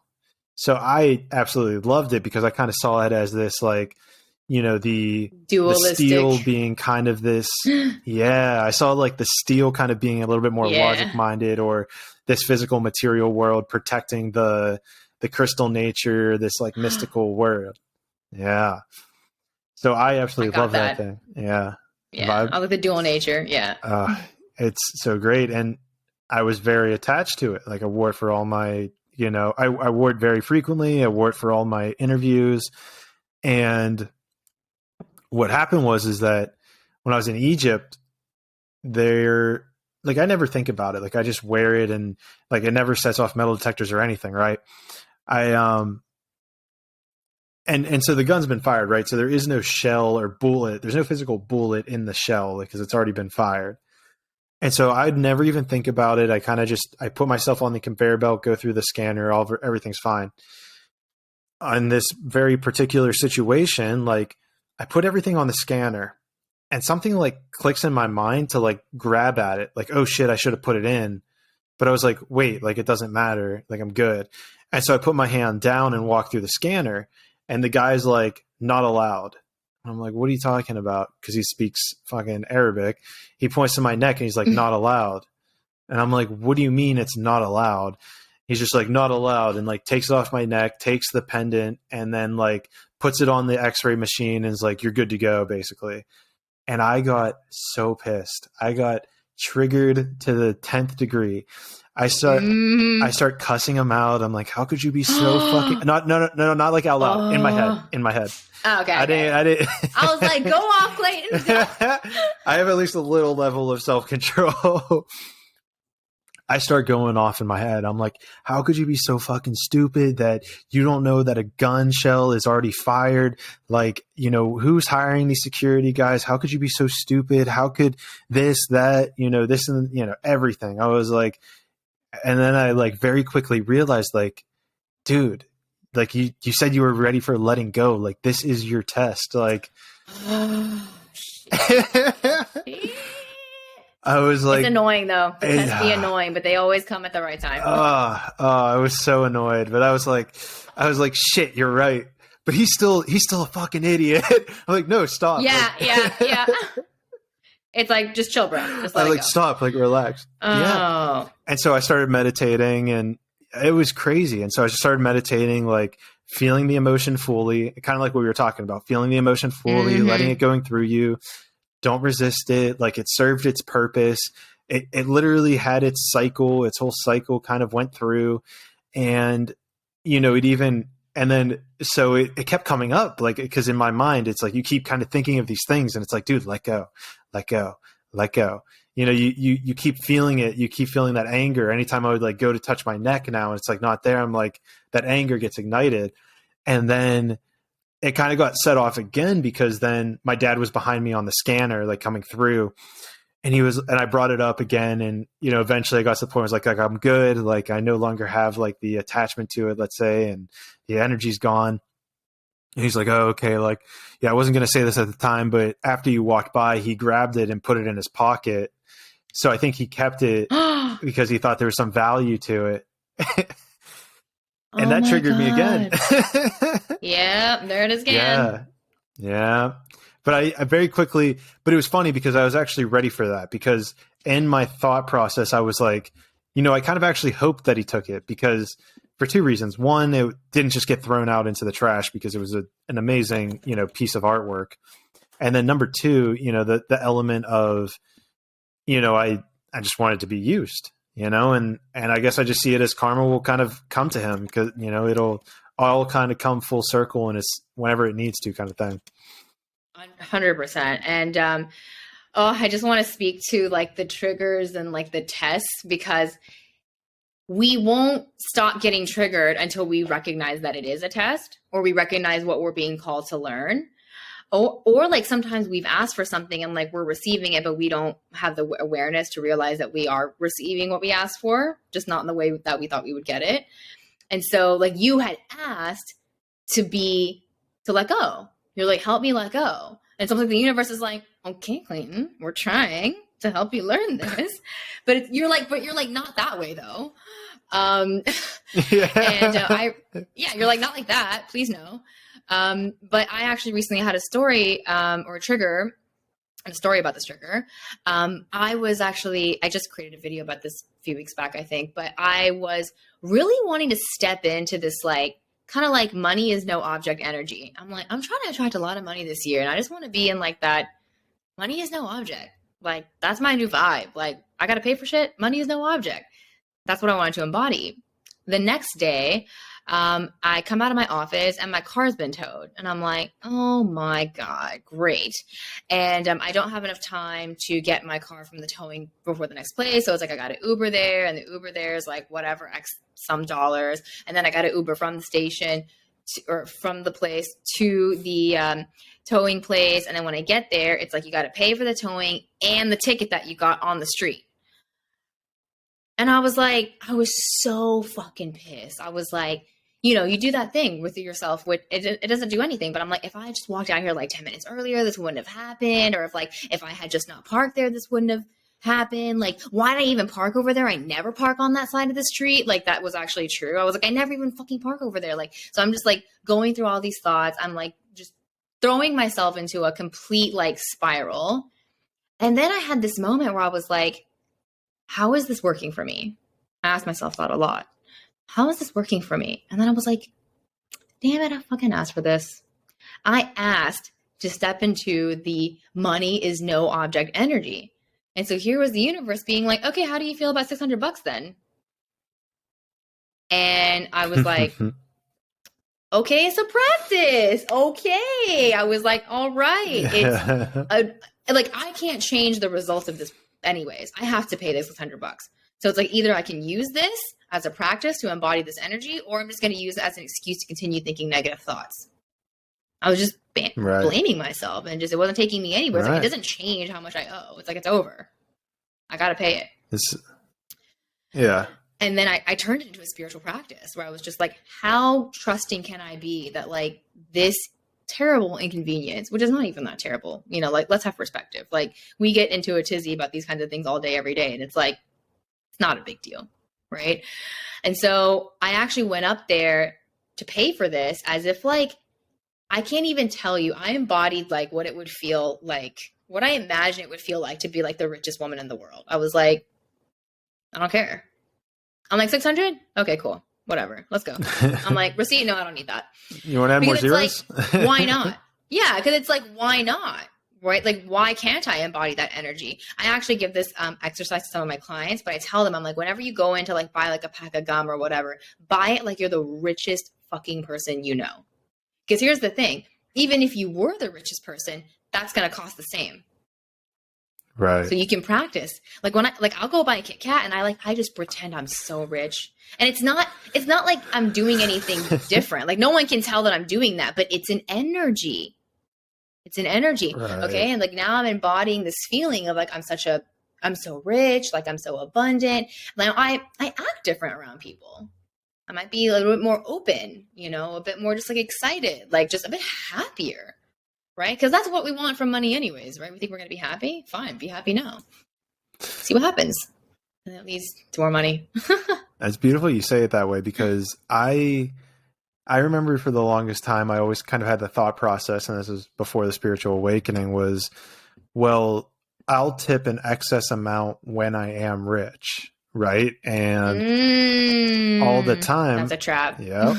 All the time I would tip like 20%. But if I was rich, I'd probably be doing like 30 or 40%. Then what I realized through the spiritual awakening is, wait, no, you don't get to do it that way. Like if time's an illusion, then you already are rich. So why aren't you just tipping more? And I was like, shit, that's a good point. I should be tipping more. And even there's a book called Happy Pocket Full of Money. I'm not sure if you've read that. I've heard of it, but I haven't read it. Put it on your read list because that's a really good one. Nice. Nice. And in it, it talks about how, kind of like the way that money essentially works, like viewing money as this, consciousness, spiritual object where kind of the more you give, the more you receive. And it's something that I've worked into my daily practice now, where even just donating money, like if I get X dollars, I'll donate at least 10% of it, and try to spend the rest. And it's, I don't know, to me, it's just like, it's one of those things where it's, you're kind of cultivating this wealth consciousness to have other people feel like there is more, and you're propagating that abundance mentality to other people. And therefore, because you're propagating it, it'll come back to you, because it's that ripple effect that like attracts like. Yes. So you want to put that out there into the universe to be able to get more of it. Yes. I have this belief that I think there's a reason why a lot of spiritual people are becoming so successful. And I think it's also explaining why I've experienced such quick results. And I think it's honestly because the universe is really supporting me, because like I'm doing what I've been sent here to do. I know that sounds really cheesy, but like I think we all might be here in order to raise consciousness. What else are we doing here? Really, like what are we doing here? No one's been able to answer this question. Like just have a human experience. Too, but we're just having a human experience, but I think we're just here to expand. Like the universe itself is expanding, and we're a part of the universe. We're here to expand. We're here to grow in consciousness. And so I almost feel that it's such a no-brainer that I'd be successful in doing this, because I'm like doing like quote unquote God's work. It's like what the universe wants. So of course the universe is going to get behind me. It's like, yes, we're expanding consciousness. Of course we're going to support you in doing that. And I think the reason why, like when you're doing something that you're not called to do and like you keep failing at it, it's like, oh, why can't I make this work? Because it's like, you're not supposed to even be doing that. Maybe that's why. Maybe that's why it's not working. The universe is not going to support you in your smallness. So it's like, that's not what you're supposed to be doing. That's why it's hard. And to add an extra layer to this, the software engineering job that I had was a part of a military contractor who created remotely piloted aircrafts.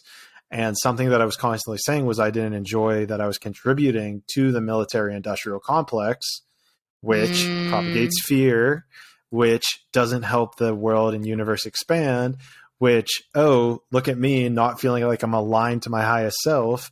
It's like, oh, no shit. And it's amazing that you kind of say it the way you do, because it is complete alignment with my situation.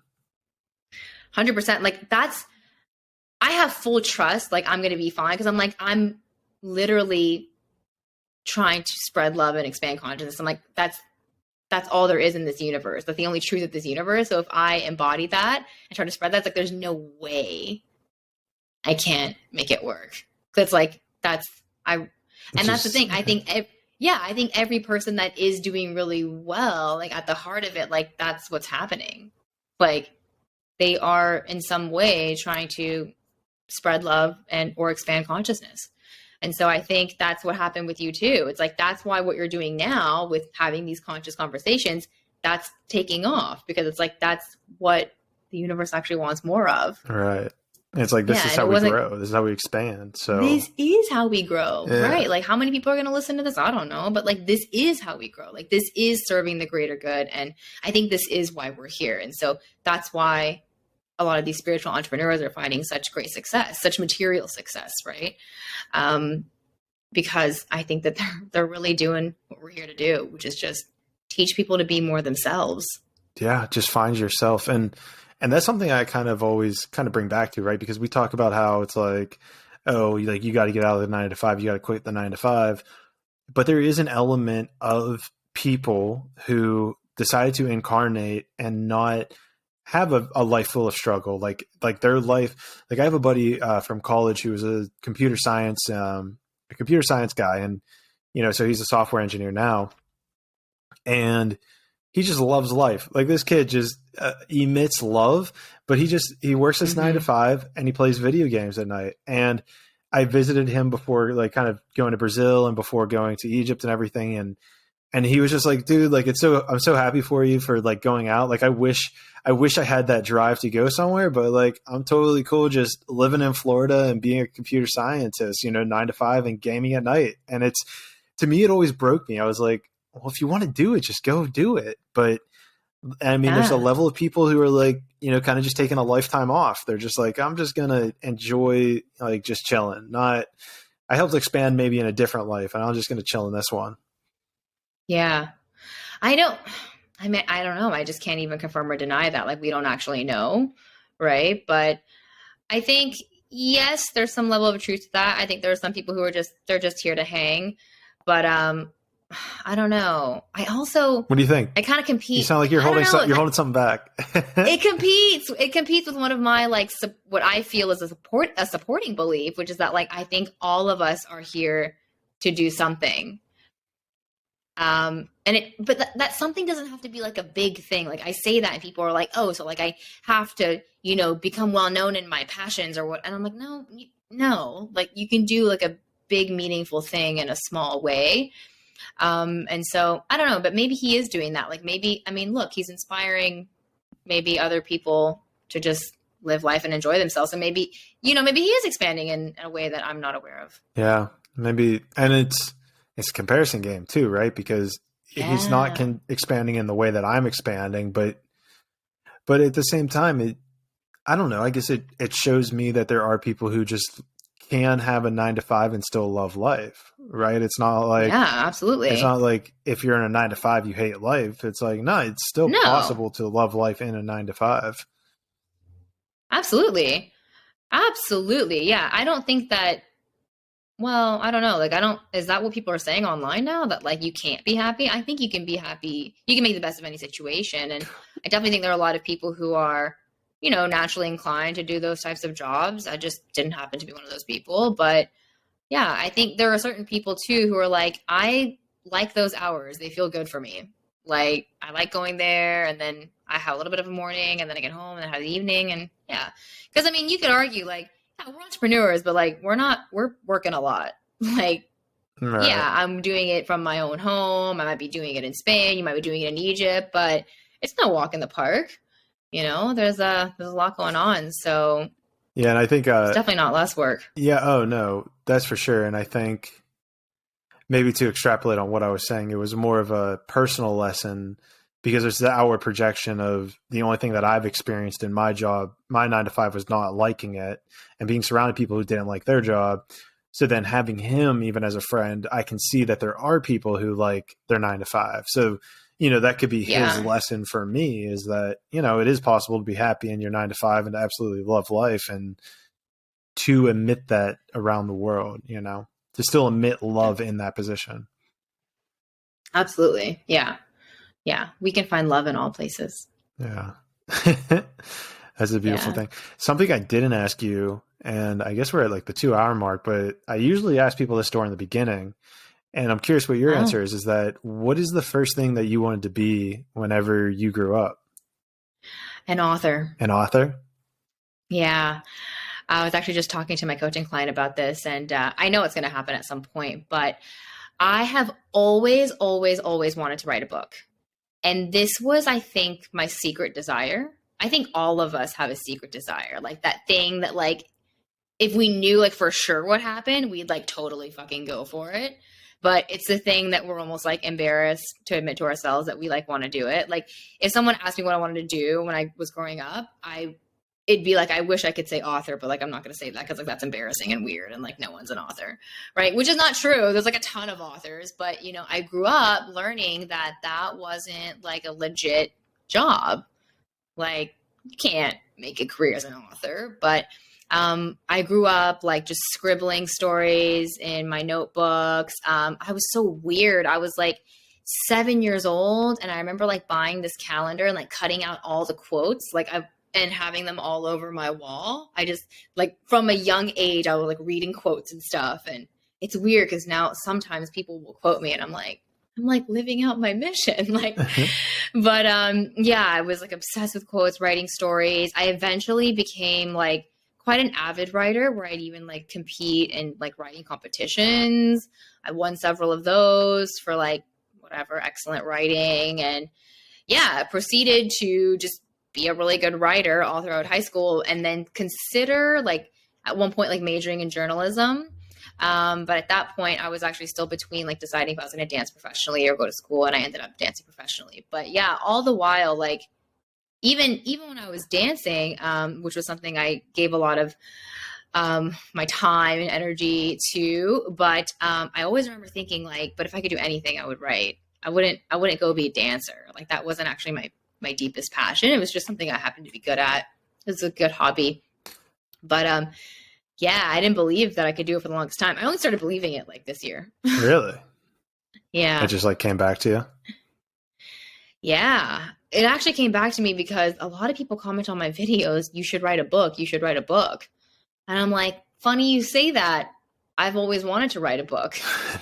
And this is nuts. So this wasn't an Akashic Records reading, but this was a intuitive something reading with Reiki sessions. So, you know, she did some Reiki, and then I just lay there quietly. And then at the end, she like read me like a bunch of downloads that she got about me. And the first thing she says is, I see you scribbling. Do you write? And I was like, yeah, like, you know, like just, yeah, I write, but like not for anyone or for anything. And she was like, oh, I see that you've written something, and it's very important. It's very important to the world. And I was like, why is it important? And she was like, because it expands consciousness. And she said this to me 2 years ago. And I was like, are you telling me I'm going to be an author? and she was like, I'm not telling you, like they told me. And then I remember like thinking about it like all that night. I was like, maybe like, have I always felt this way because like I meant to do? And then I was like, nah. And then I just like, you know, talked myself out of it for like another 2 years. And like, I didn't really write seriously. I like always write like as I journal, but you know, sometimes I get this random hit to write. And every time I follow it, I'm immediately in flow state. If I follow it and I start writing, I don't know who is writing.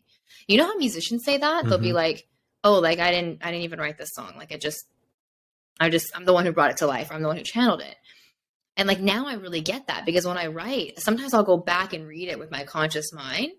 Maybe you do that too with like your podcast. Do you go back and listen? Yeah, sometimes.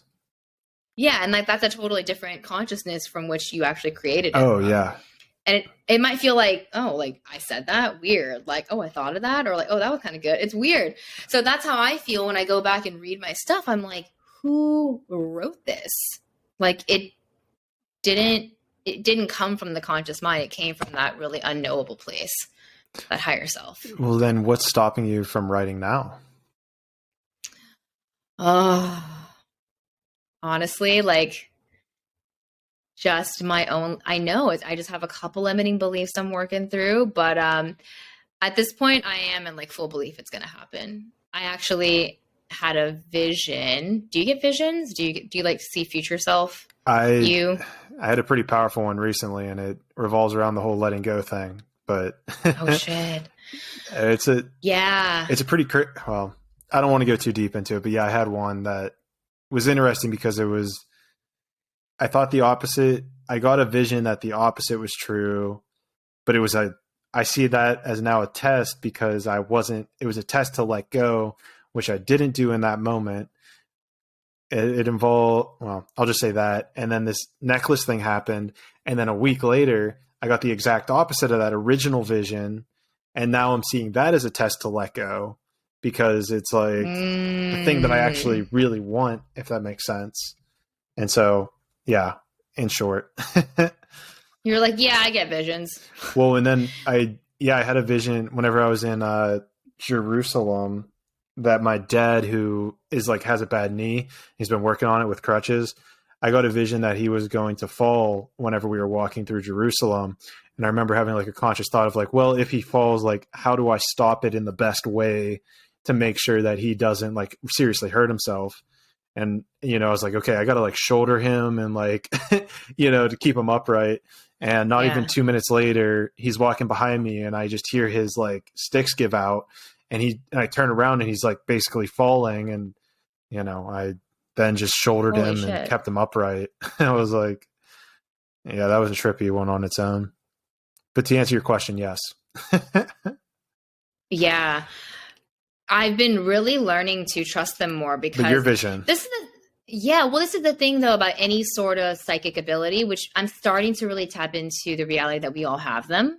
They just get really suppressed. But I used to think like people were bullshit when they say that. They'd be like, "You're psychic too," and I'd be like, "Shut up." I'm like, "No, I'm not." But I'm like really starting to tap into it and like blush. Seeing like, yeah, I'm like, nah. And now I'm like, oh shit, I think I am. But if I am, then everyone is. Like, that's been exactly. Trippy. So I actually had a vision recently, and it was so clear. It was like I was at a book signing, and I was like signing my own books, and people were like coming up to me and being like, "This changed my life," and I was like, "Holy shit!" Yeah, and then I like kind of like snapped awake. I wasn't asleep, but like snapped out of it, and was just like, I think I just saw a memory from the future. Yeah. No, I completely. Did it feel like this like alignment, like the surge of energy goes through you of alignment? Surge of energy. Surge. Yeah. It's like ping. Oh, did you see that movie? That's it. Yeah. That's it. Did you see that movie Everything Everywhere All at Once? No. That sounds fascinating. Okay, so it's a really good movie. I just saw it in theaters. I like literally went by myself. I was like, I'm going alone and I'm just going to focus and like learn. And it was quite comedic and also very touching, but it was a really, really good multiverse movie that did a great job of kind of tapping into this whole like idea that there's another version of you that took a different path, that like made a different decision, and then because of it honed different skills. And so in this universe that we're seeing the main characters in, she's not particularly extraordinary. So in this movie, by the way, this would be ordinary going to extraordinary. Okay. But she learns how to essentially quantum leap, where she can channel the skills of herself in a different universe. Whoa. Yeah. So like in another universe, that's she sick. like basically... Yeah, like so in like one universe, she basically decided to pursue kung fu, and so she's like a kung fu master. And then in this current reality, she was able to like channel like the part of her that was connected to all consciousness and that did know kung fu, so that she could like get out of the situation in the present. Oh, and shit. It's crazy. What's crazy is that it confirms something for me. So something that I do in my meditations is I will call upon the version of me that's already done this. I'll be like, okay, like, what did you know? Or like, what do I need to know about what I'm about to go into? Or like, what piece of advice do you have for me? And like, can you give me what you use to get through that or something like that? Because I think once again, like past, present, future, it's all happening right now. So like, why not? Like I can call on that part of me that's already gone through this difficult thing or like already knows the answer to this and like literally channel that message. I love that. Yeah. Something I have been playing around with or trying to figure out is if I had one superpower, it would be to know every single language in the entire world. So, based on Akashic records, based on this, is there not a way that you could instantaneously, let's say, download a language like into your subconscious and just to be instantly fluent? Like something about that feels true to me, but I can't. I know it sounds crazy as fuck. I know I sound crazy by saying that, but it's not crazy as fuck because that's what like babies do, right? Like that's literally what babies do. They just literally their subconscious just downloads all the data and then all of a sudden they know how to use it. That's what actually got me into linguistics. I took a linguistic development class or speech development class and I was like, what the fuck, y'all? Like, I was like, do you guys know this? I was like, did you guys know how we learned how to do that? Like, are you guys seeing this? Like, I was freaked out. Like, there's, as much, Noam Chomsky's like big with linguistics and all of that development, but like, there's all of this research, but like we don't actually know how it happens. Like all we know is that data is introduced, so like sounds, and that like that's all we know. Well, We're like somehow from the data we pull the patterning, and yeah. Because all it is vibrations. All we're doing right now is just vibrating our vocal cords in a certain way that generates an image in our mind. Like my vocal cords are vibrating in a certain way that creates an image in your mind that then you can vibrate your vocal cords to put an image in my mind. Yes. Okay. You want to get trippy? Please. Because that's true. It doesn't matter what you think. It just matters what you feel. So you can pick any fucking thought in order to feel better. Whereas like people think they need to believe like this like super complex like thought. Like for example, people think they need to believe in themselves. I'm like, no, you don't. You can just believe in something like adjacent that you can believe in that would make you feel the same. Say that again. It's so hard to explain, but like basically what I'm saying is that it doesn't like the words you use, because the sounds we use are, like you said, they're just vibrations. So it doesn't matter what words you say then. Like, but the thing is we'll try to force thoughts that we don't believe yet. So for example, someone who's going from like, I love my body or I hate my body to I love my body. Okay. They're like, oh, I really want to get to like, I really want to believe I love my body. I'm like, but you don't yet. That's not resonating with you. That's not shifting your emotion. So you need to believe in something that you imagine will feel like when you do believe that thought. So if you imagine that when you believe, oh, I love my body, that you would feel happy, then I'm like, what makes you feel happy now? Right. People be like, I don't know, like my dog or my family. I'm like, great, think about that. Because that's the thing, the thought or like the statement, it's arbitrary. Well, then can't you just kind of live in this state of bliss or happiness or joy, and then whatever thought comes in would essentially manifest because you're already in that state of having? Or sorry, I thought you were going to ask something different. I thought you were going to actually ask, so if I'm in that state of no vibration because I'm in like no thought. No. Did you say no vibration? No, just like of joy, like the state of joy or happiness. Right. You're in the state of joy because there's no thought. That's how I know joy is our natural state. When there's no thought, we are joy. Right. So in essence, and this is something that gets kind of trippy with manifesting, right? Where if you're in the state of joy, then you're not worried about having things that you need because you already technically have them. Yes. So there is no this is how we attract need or want or anything because you already have it all.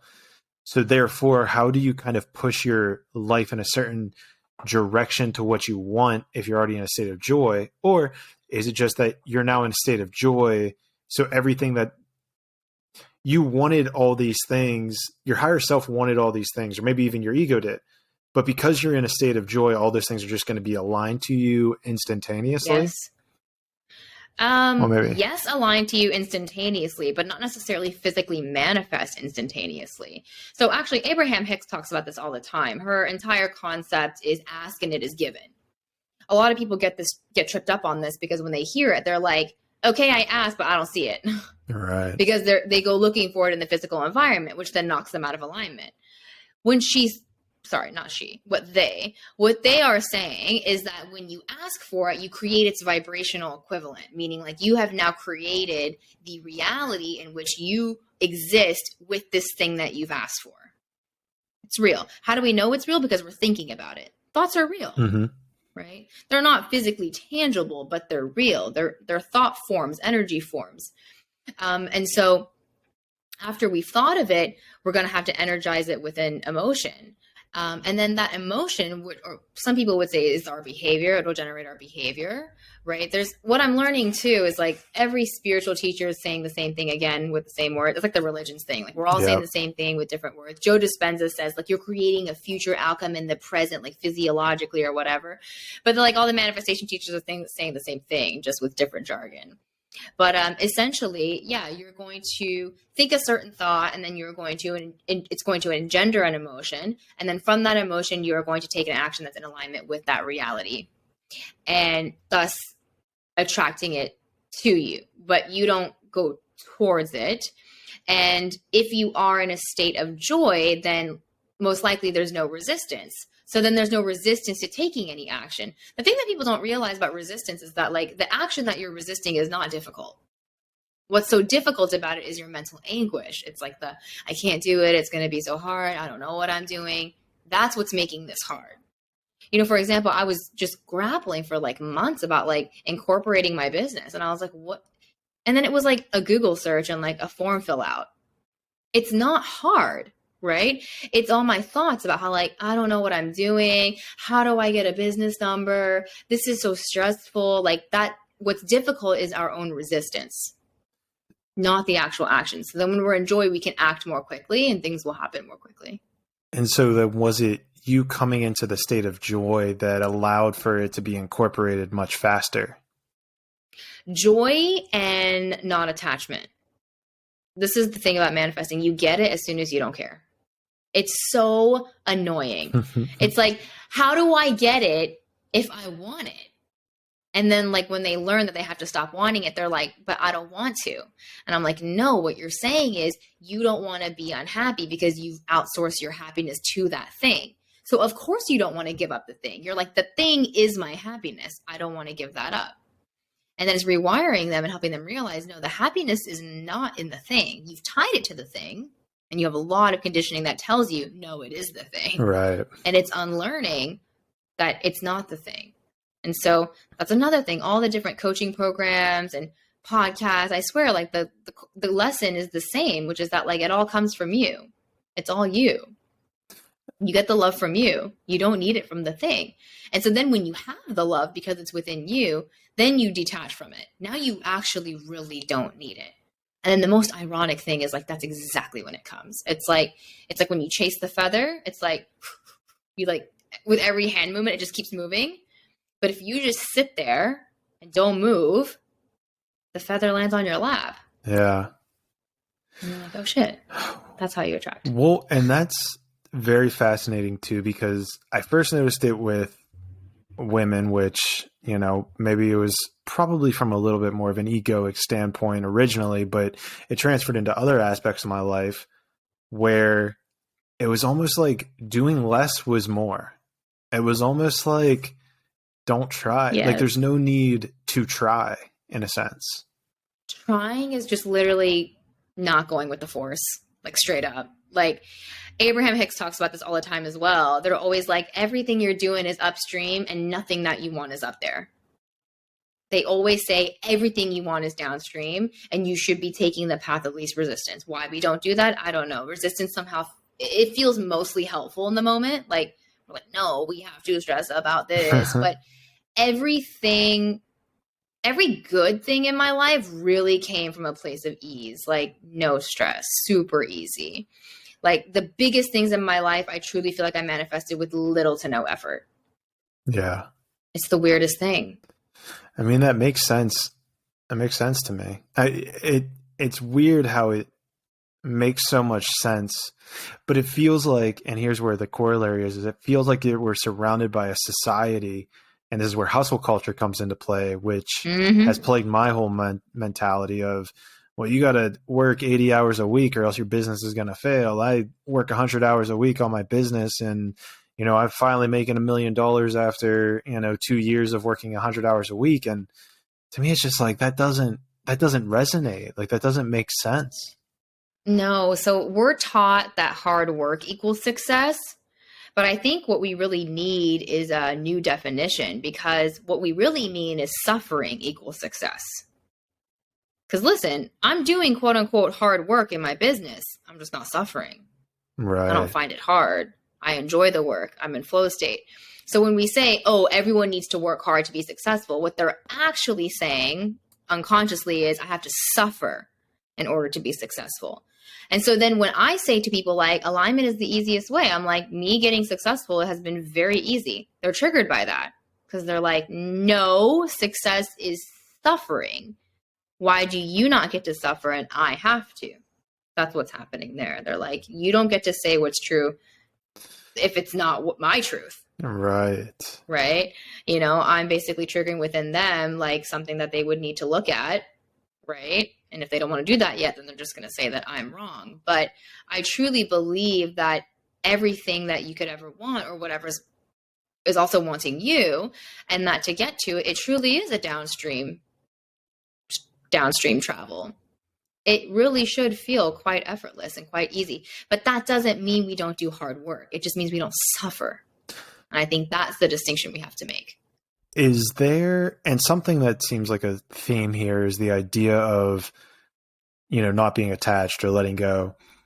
Is there something you would, on a regular occasion, ask your higher self or spirit guides to help you become less attached to physical or egotistical items that would in turn help your manifestations come to fruition faster?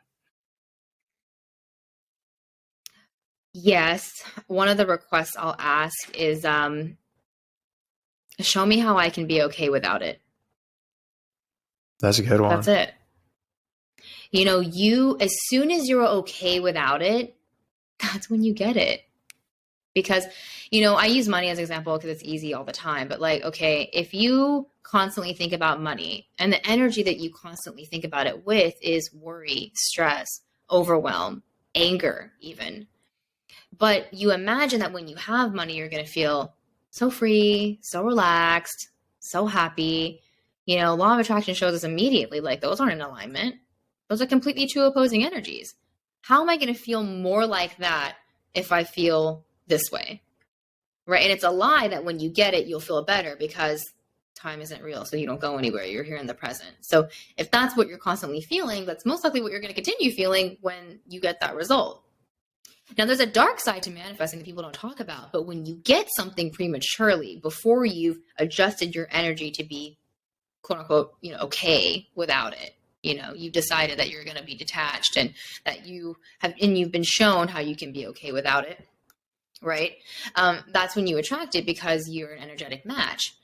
But if you don't do that, if you don't show yourself that you're okay and then you get it, well, then now you have a really toxic conditional relationship with this thing because you've outsourced all of your feelings of happiness on it. And so if it's a person, if you're in a relationship, oh my gosh, then your feelings are constantly conditional upon the comings and goings of this person, what time they texted you, what they said, what they didn't say, what they cleaned up, what they didn't clean up. All of your feelings of love and security are dependent on what this person is doing. Money, same thing. I'm only safe right after I get my paycheck, but as soon as I pay my bills, I feel unsafe again.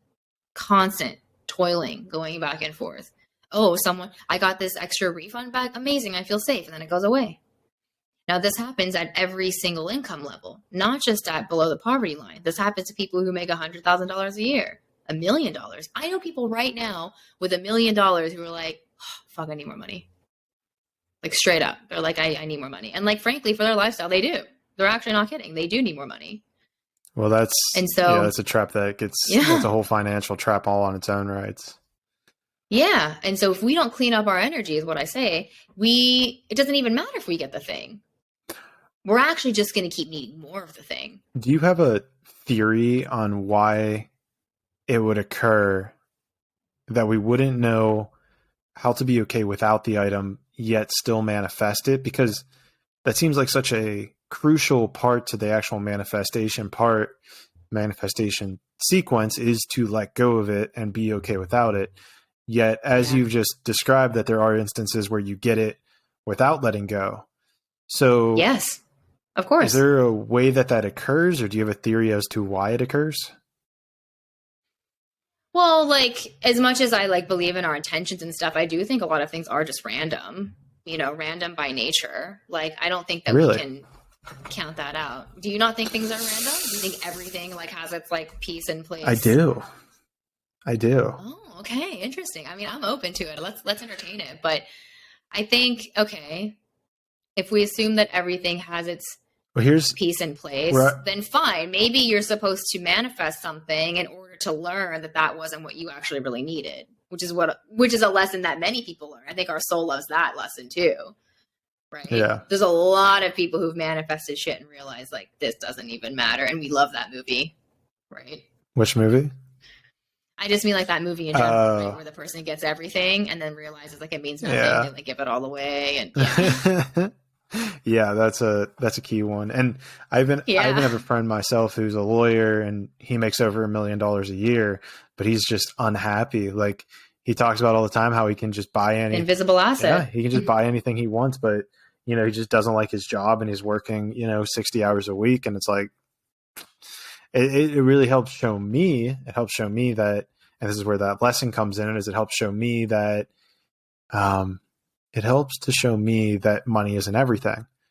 And yeah, and we made it up. Of course, it's not everything. Right. Yeah, it's a physm. It's just it's an illusion. Yeah. It's more of an illusion than time. Yes, Yeah. Yes. One of my favorite things to do in coaching is just like really help people understand money, like the energetics of money, what it really is, where it really comes from. You know, I had a coaching call with a girl that I just love dearly. She's in my coaching program and she's dealing with money. And I asked her, I was like, babe, do you know where money comes from?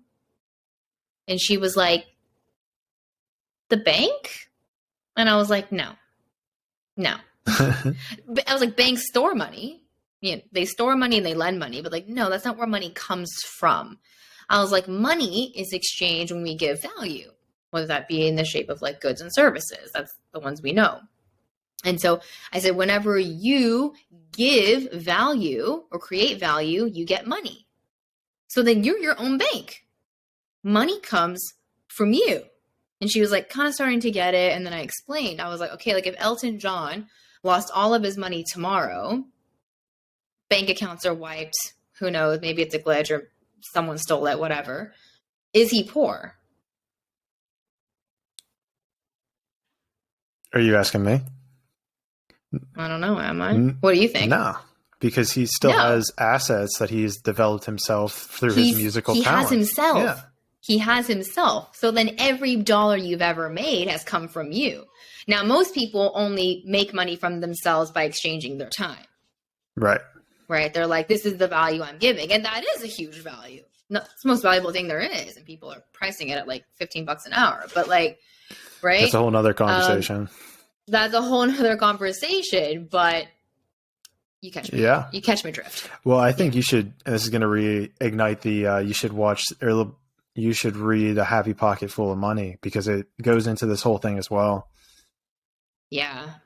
Yeah. Money is truly, that's why I don't worry about money anymore. Cause I'm like, well, as long as I'm doing what the universe wants me to do, then I'm obviously going to make money. Duh. I see it as like divinely protected.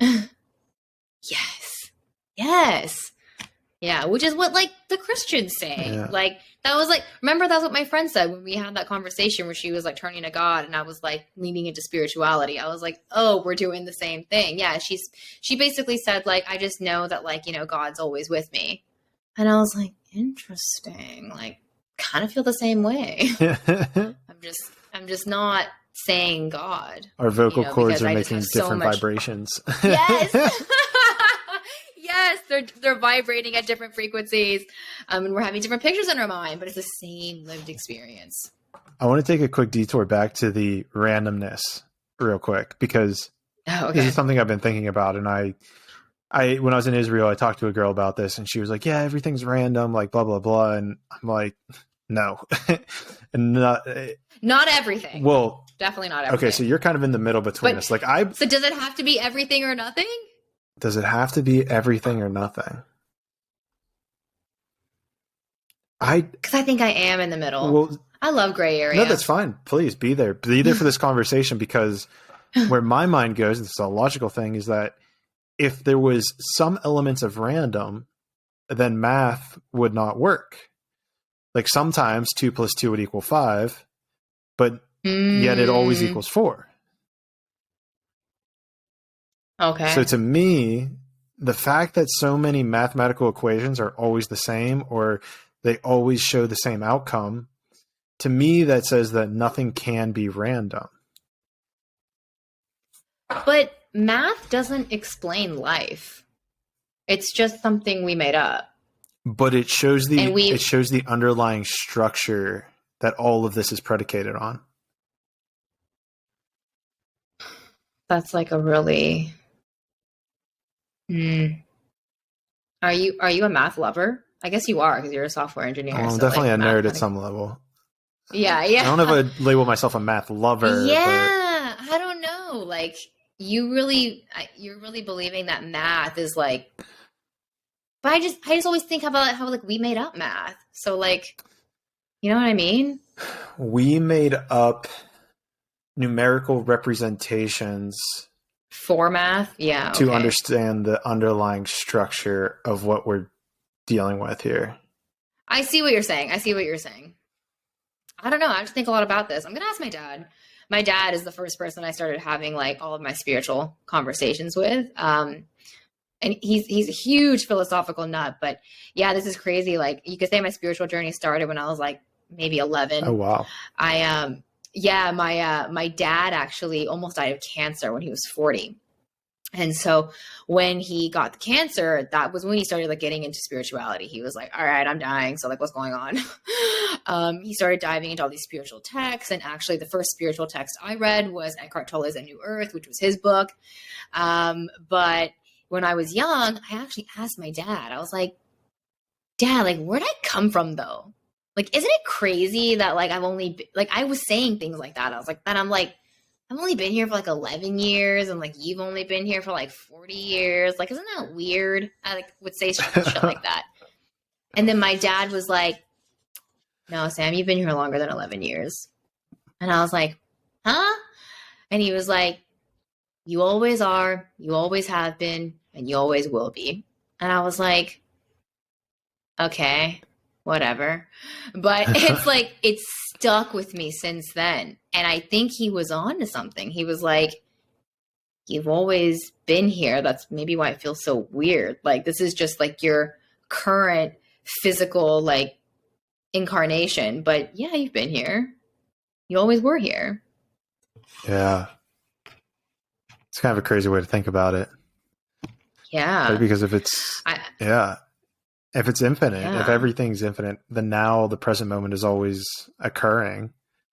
And I have a quote that I posted on my Instagram about this. It's like, you know, death is merely just another moment in consciousness. And this what really opens up the lens of the journey of souls. Yeah. Yo, look, I'm excited for death because something you don't hear every day. But not in the way that humans measure it or view it. And also, I have to say, North Americans in particular, I think, have the worst concept of death.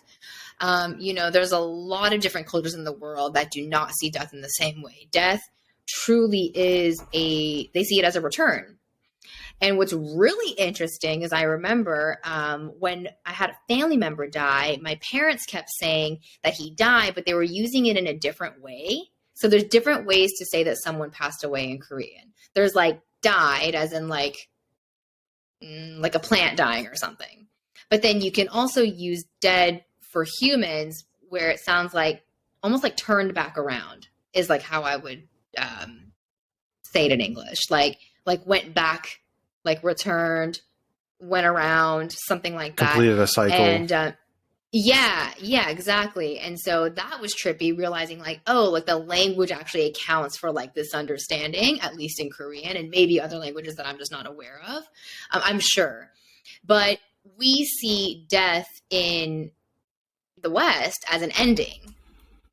Whereas I think in many spiritual texts and even languages, it really is seen as like cycle ending, but like always beginning because it's a circle. Well, and I think it's in Irish culture. Well, they'll actually like throw parties whenever somebody dies. And I think it's in that same vein of, okay, you've completed your karmic loop. Like you've served your purpose here, essentially. Like you pulled it off. You did everything you came here to do. Time to go return and come back anew.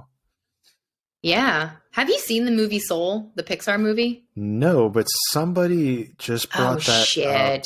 Oh, the girl who was like, her mind was blown about the Lion King. I told her about Journey of Souls, and then she brought up Soul and was like, oh, that's basically the same thing. And I was like, basically, of course. it's really not a movie for children. I watched it and I was like, this is highbrow, like actually highbrow. Like some of the names they use in the film and just obviously the concepts that they touch on, which are literally about Journey of Souls. Yeah, apparently they did surveys of like, what did the kids take away from the movie versus the adults? And it's an adult movie, but highly, highly recommend. Okay. Really, really sends the message that who you are is like an infinite being, and you know, you have no you have no identity that you'd recognize here on earth. There is no like gender. There is no thought. There is just your essence, essentially. Interesting. Your essence, which gets incarnated into these different bodies over and over and over again. That's interesting because I do know, and this is something I brought up whenever she was talking about it. It's just called Soul 2020. Yeah.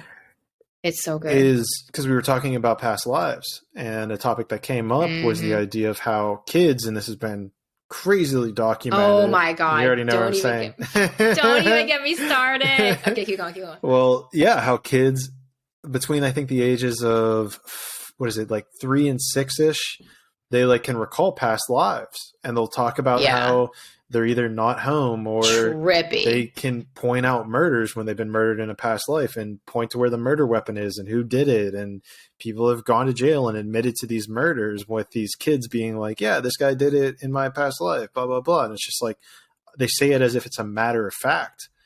And so, and so to me, I never saw the movie, and she didn't say this either, but to me, it's like, okay, so the movie Soul, it's like Disney's almost hacking that, ability that kids have to know that this is one of the deepest truths.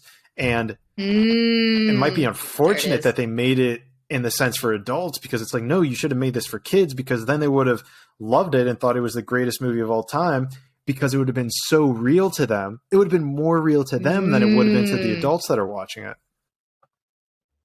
Oh, that's so trippy. Right?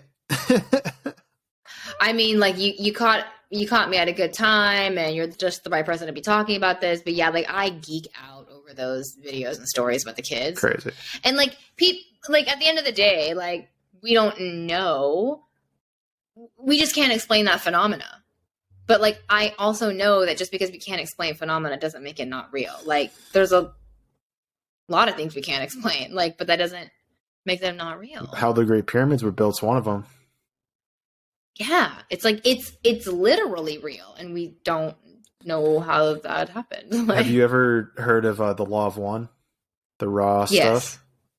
Yeah. So I read in there that Ra says. Oh, you read it like just straight up? No, I haven't done that yet. I find it so dense. I'm going to do that at one point, but you can actually go online and you can search like certain keywords that Ra talks about. And so the one I searched was pyramids.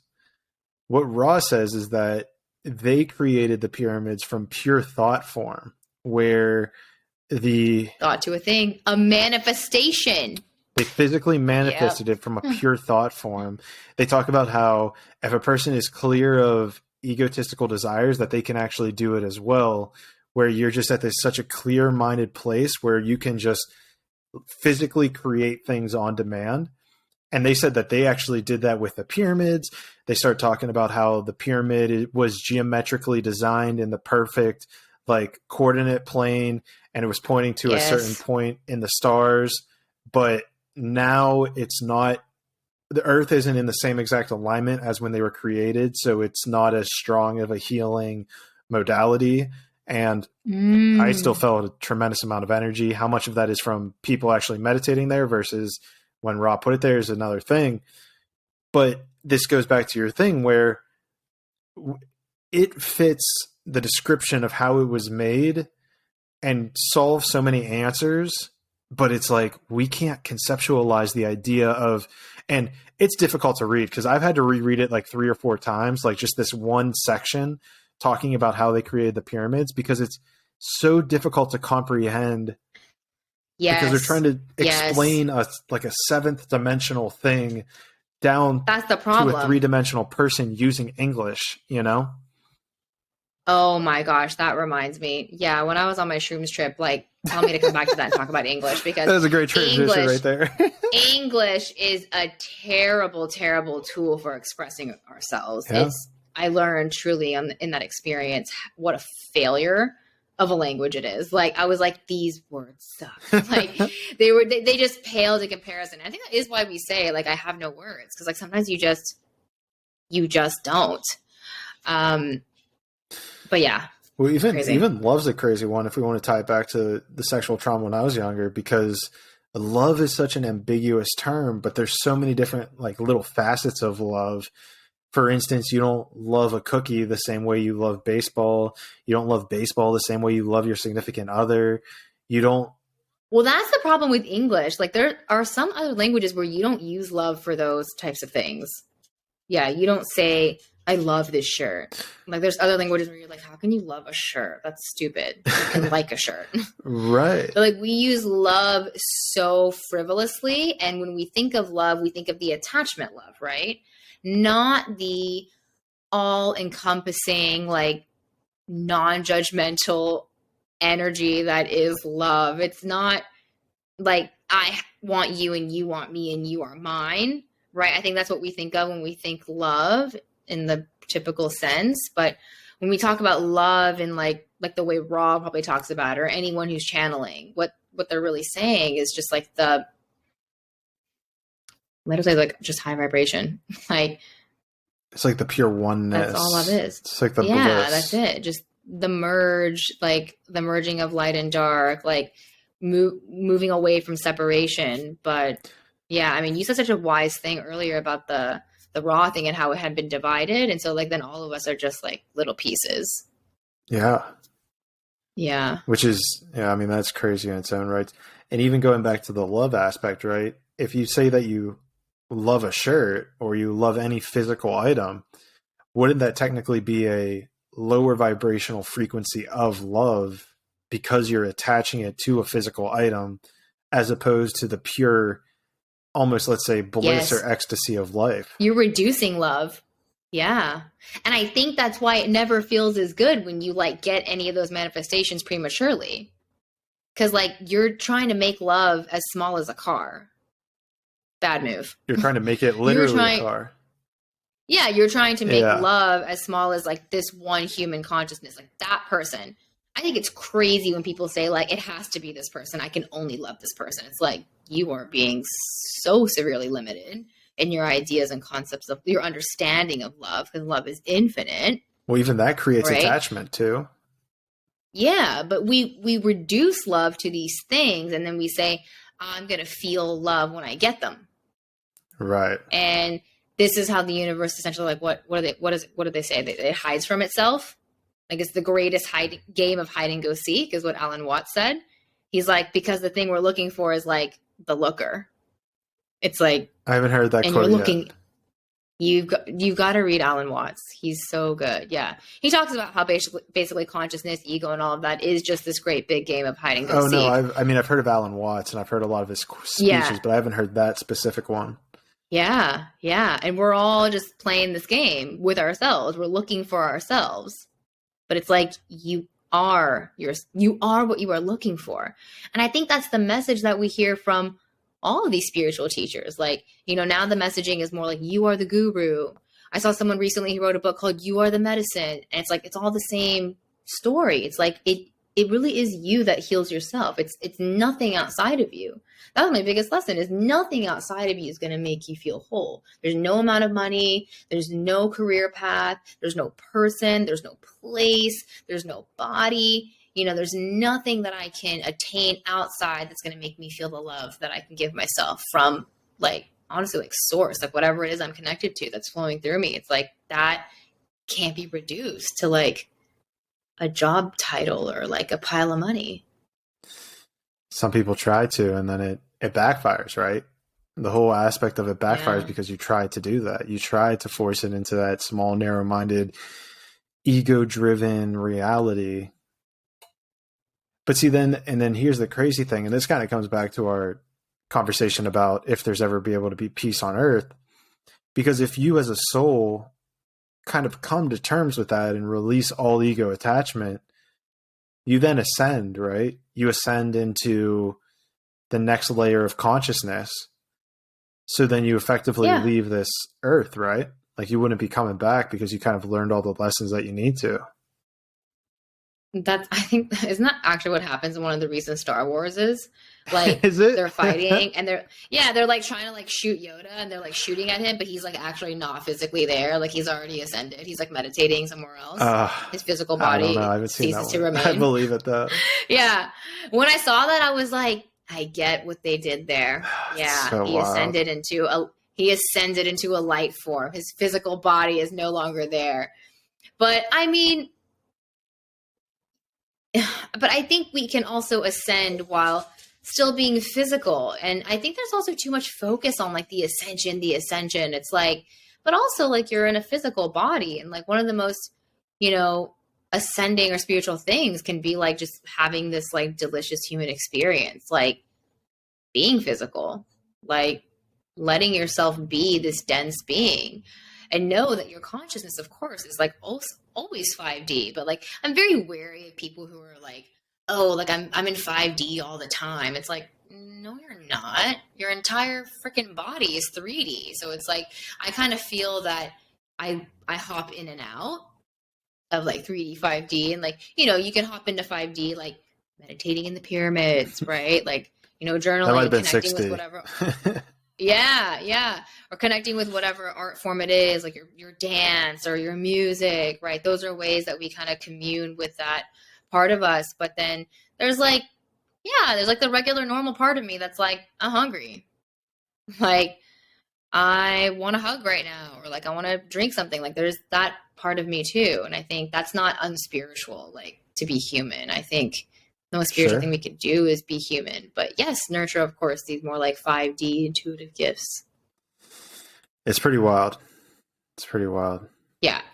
It's getting late too. There's so much more to humans than really meets the eye, but we're such visually trained creatures. And that's the thing. I've really learned to not trust what I see and hear. I'm like, there's a whole another world that like I'm not even comprehending. Well, and this starts to lead back, and we started talking about, I think, psychic powers earlier with visions and everything else, is the idea kind of telepathy. And maybe this even ties into if you can speak every single language. Because telepathy, right, is just if I am so unblocked as a person, purely expressing my purest essence, and you're doing the same, then we should be able to communicate without using our vocal cords, right? Yeah. And we do that all the time. Body language. That's true. But would that be a subset of telepathy? Would that? Yeah, absolutely. You can know what someone's thinking. That's true. Telepathy's real. Yeah, you totally can know what someone's thinking without them saying anything. Yeah. Yeah, it's already a real thing. I guess what I'm trying to think back on situations, I guess sometimes it becomes difficult if the person you're talking to is blocked, because whatever their expression is could hold so many different interpretations, from my eyes receiving it, to what they're actually feeling, and the confusion between them transmitting that internal thought down into the outer world. Does that make sense? Mm-hmm. Sort of. It's almost kind of like, well, it's always the conscious mind getting in the way. Like, I think if the message had stayed between like the higher selves, it would have been more clear. But then like your conscious mind kind of gets in the way and hops forward and is like, oh, like it must mean this, or she must, because she looks like that, she looks like this. But if that wasn't, you know, the part of you that actually has the telepathic powers wasn't the one communicating at that time. Right. Because I was more just your conscious mind. It's that oscillation down into the 3D versus being in the 5D. Yes. And this is the other thing too. Like what I'm learning in spirituality is like 5D is not better than 2D. It's just different. Or 3D. It's just different. It's just another layer. Like that's what I keep learning about spirituality is like nothing is better or worse. It just is like that. It just is like that. I think that's something beautiful that you can see if you take a second to appreciate, let's say, anything in nature, you know, whether it's a blade of grass or an animal, you know, you can take a glimpse into the 2D or 1D, you know, frequency, right?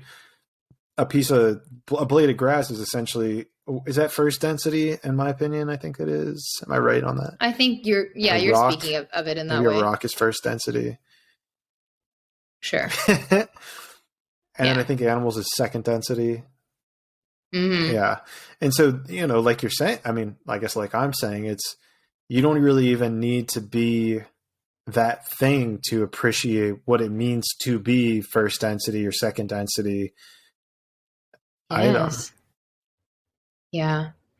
It's crazy. Pocahontas in her song Colors of the Wind, she's saying like every rock and tree and creature has a voice and a spirit and a name.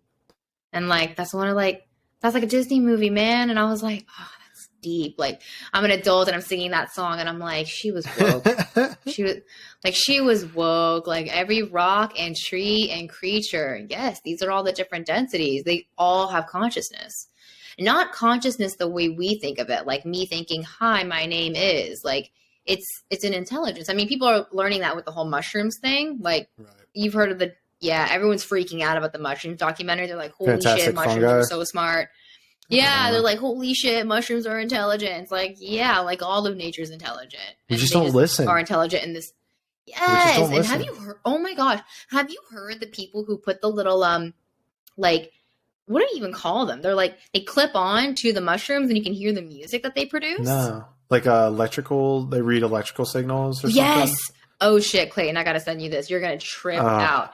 They clip on these little like nodes, I guess, that pick up the frequencies, and these mushrooms make the most stunning music you've ever heard. And it's like all unique shit. Like it's not pre-programmed. Like it's just literally coming from the frequencies of the mushroom.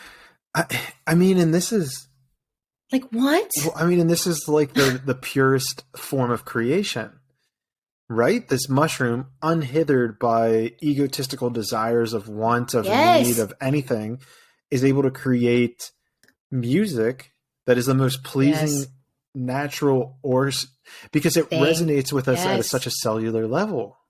Yes. I'm telling you, Clayton, this is why one of my like greatest life theories really is that like we are just born to create. That's it. And that's why when we're in creation mode, we're in flow, because it's like, that's what we're supposed to be doing. And that feels the most in alignment. That feels the most easy. That feels the most downstream, because it is what we're supposed to be doing. Not to judge the creations, which is what we do. You know, we paint something or, you know, build something and then we're like, oh, it's ugly, or like, oh, it sucks. And it's like, that's not the point. Like the point was just the act of really creating it. And when you look around and look at nature, you can see it's creating for no reason. Just to experience itself. Just to experience itself. It doesn't become a better mushroom because it has these like cool tunes. Like it's just doing it. And I think that if we can create from unattached places, just like nature, because frankly, hey guys, we are nature. I don't know if you know that, but we're not separate, right? Just as a leaf comes out of a tree, like we come out of the earth too. No one supplants you into the earth's atmosphere. Like you came from it. Yeah. And I know, for instance, from a personal example, from a 3D podcast example, whenever I'm hosting a podcast and I have zero expectations and I'm just going with the flow of it, it always comes out 10 times better. If I have someone that I'm bringing on and I want it to be so good and I'm overthinking it, I start talking over them. I start getting out of the flow. I start wanting a great podcast. And instead now it's like, just see what's going to happen. I try to just keep it, you know, I mean, I get that. I basically try to set up the intro the best I can to kind of make I don't know if you picked that up in your intro, but it's like, I try to just repeat words back to you that I find on your page or things that resonate with me, because then it kind of puts you into the state of just comfortability and flow. And I feel like it then just kind of reverberates, because if I'm in this comfortable place, it's going to reverberate onto you. If you're comfortable, it reverberates back onto me.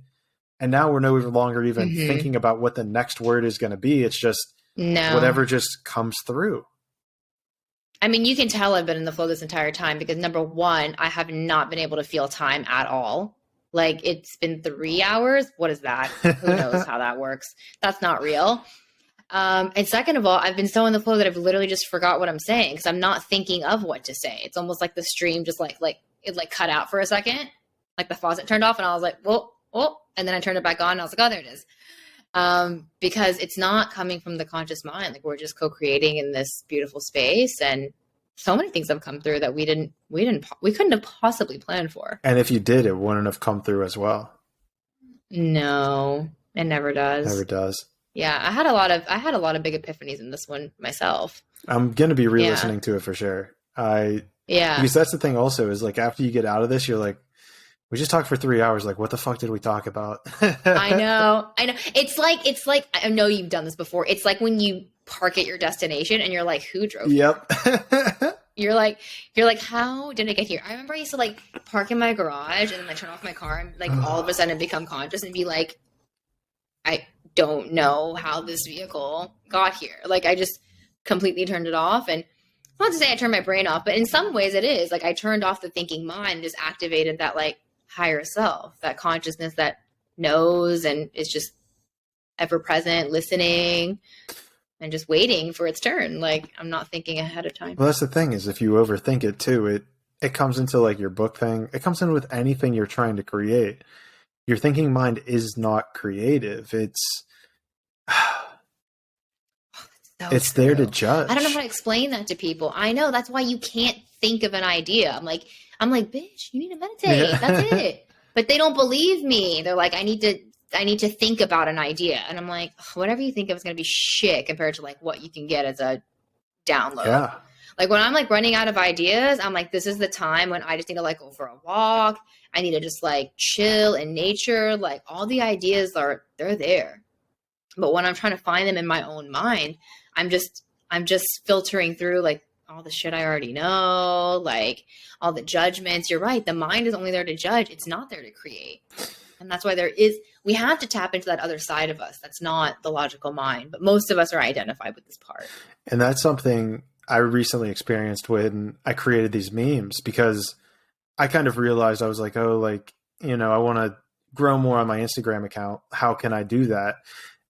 Memes. Meme was an excellent one. I was like, because I realized I don't know where it came from. It wasn't a logical thought, but it was like, I talk about very heavy and very real things, but there should be an element of humor. I should capture more of the human experience into this so that people can make it more relatable. You can digest it without, it being such a heavy concept. Yes. And to expand that, what happened is I sat down one time, I rattled off like 23 memes in the matter of, I don't know, an hour or something like that. And I was just like, where the fuck did all this come from? And then I think maybe like 2 days later, I made another 10 and I'm like, this is crazy.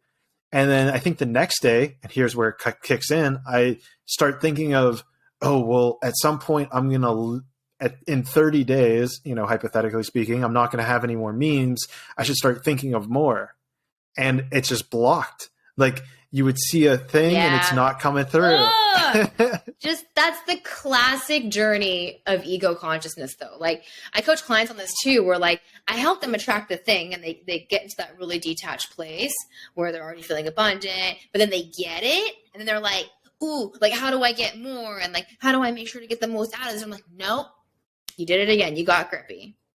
And so that's what happened with you. You got grippy. Like it was just all flowing. And like, that's why with like the writing the book thing, it's like, I almost can't think about it too much, because if I just like get up one morning and think like, okay, I could write right now and like leave it, like let it be easy, then things will come through. But then as soon as I wake up and say like, I should write today. No, doesn't happen. No. And then I sit and then I'm like, okay, like nothing comes because I'm trying to think of what to say. And like, that's the greatest disservice you can do to your creativity, because anything amazing that you're going to create, it's not going to come from you.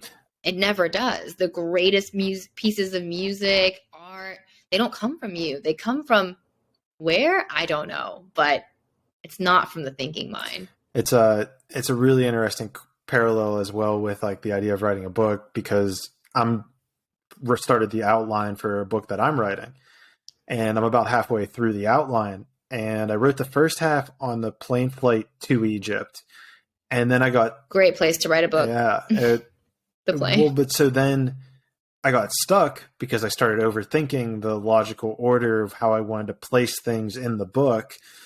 And I'm now stuck because even this morning, over the last 2 days, I've been asking myself, like, what is something that I could do today that I would enjoy today and I would enjoy in the future?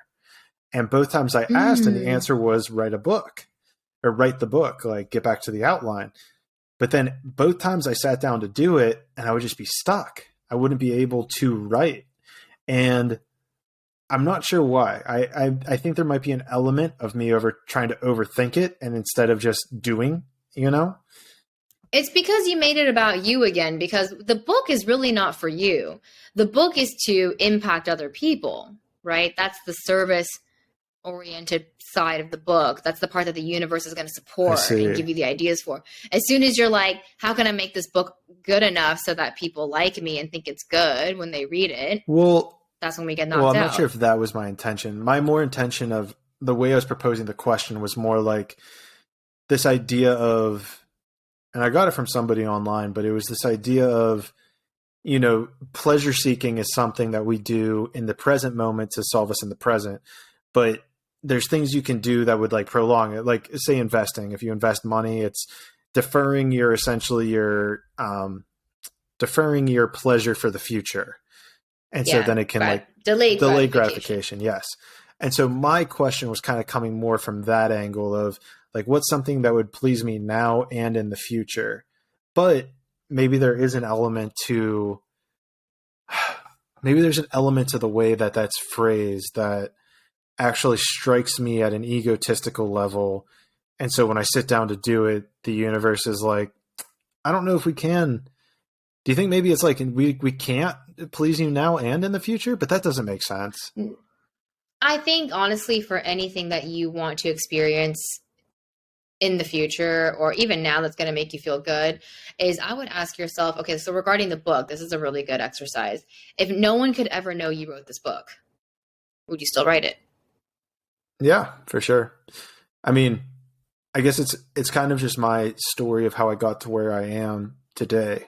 And it's kind of just... Yeah, and no one's going to read it. No one's ever going to read it. You knew that. If you knew that no one was ever going to read it, would you still write it? Yeah. Yeah. Then it's a true desire. Because there's core principles within it.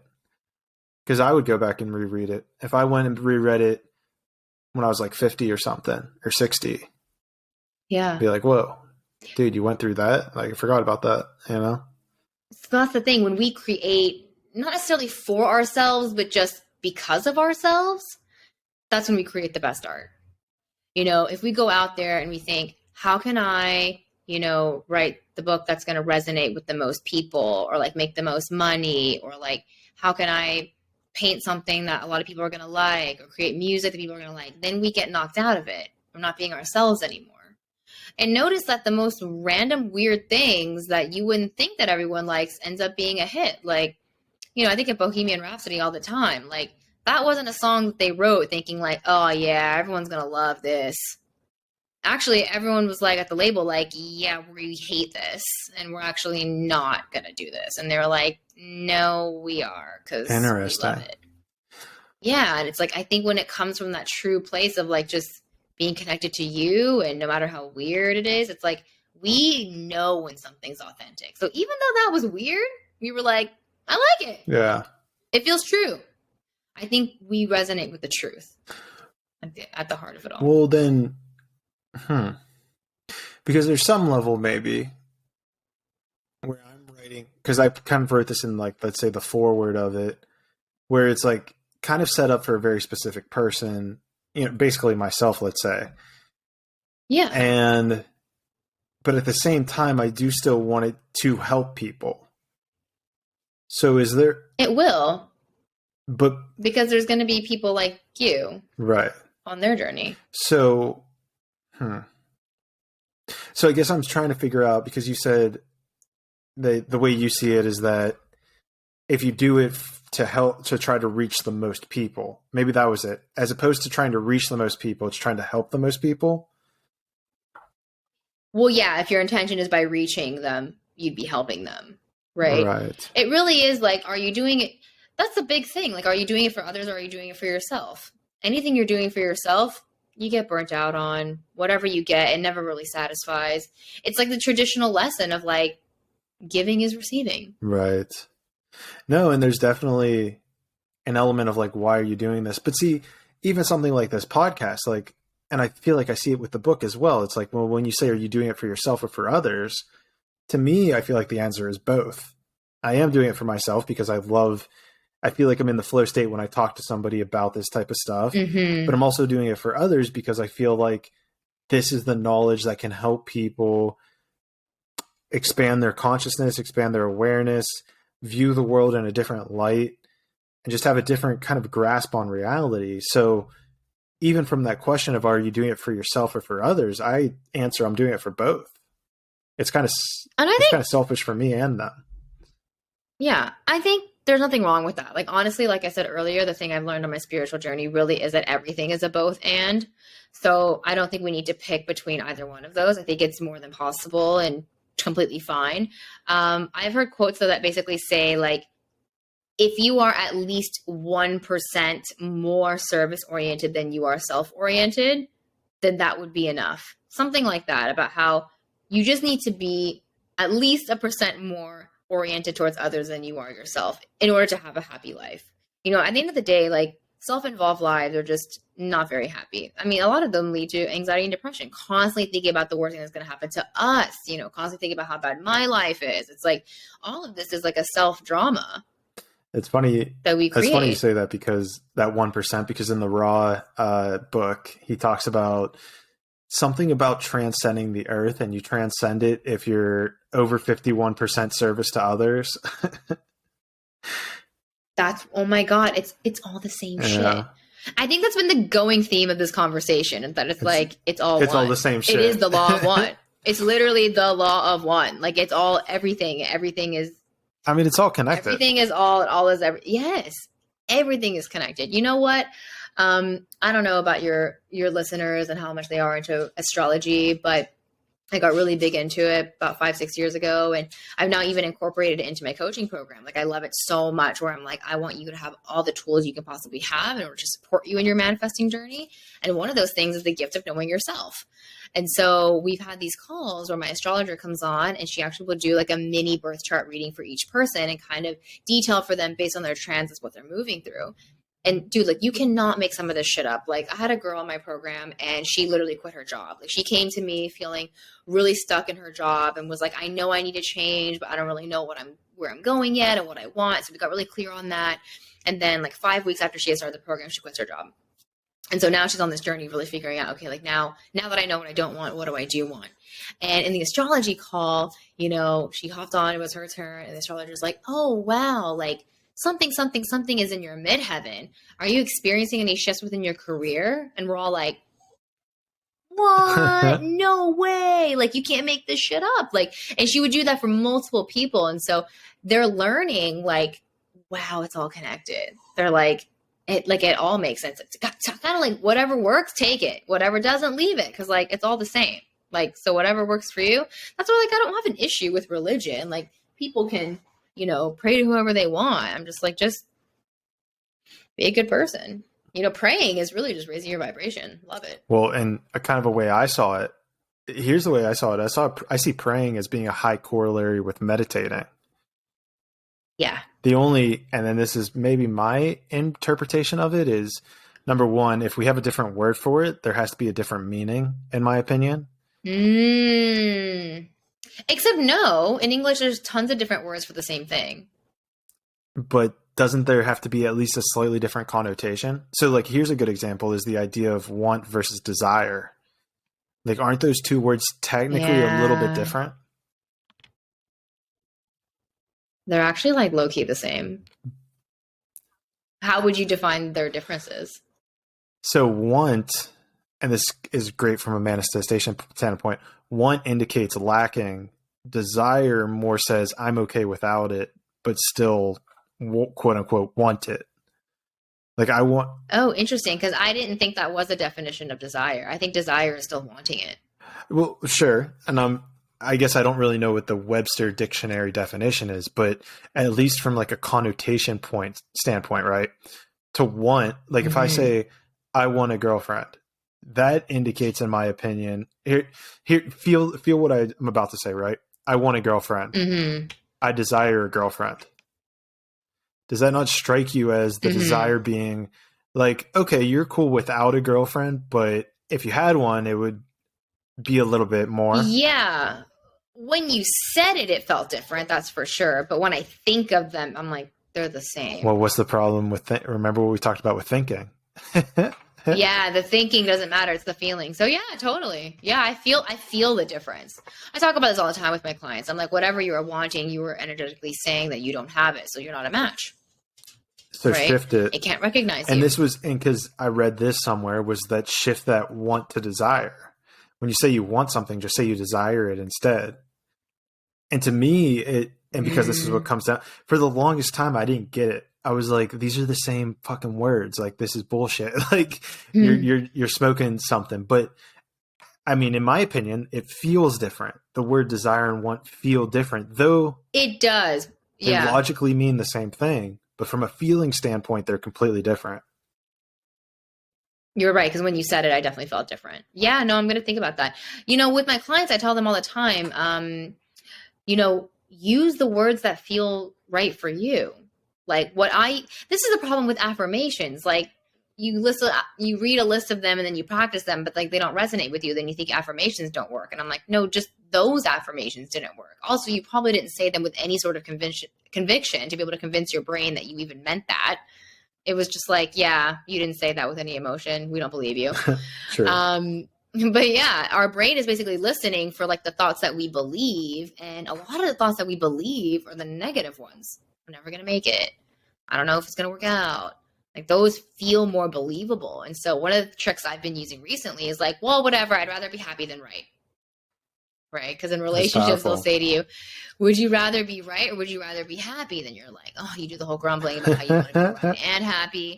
But like wanting it to be right and happy and believing that there is a reality where you want to be right and happy just takes you out of being happy now.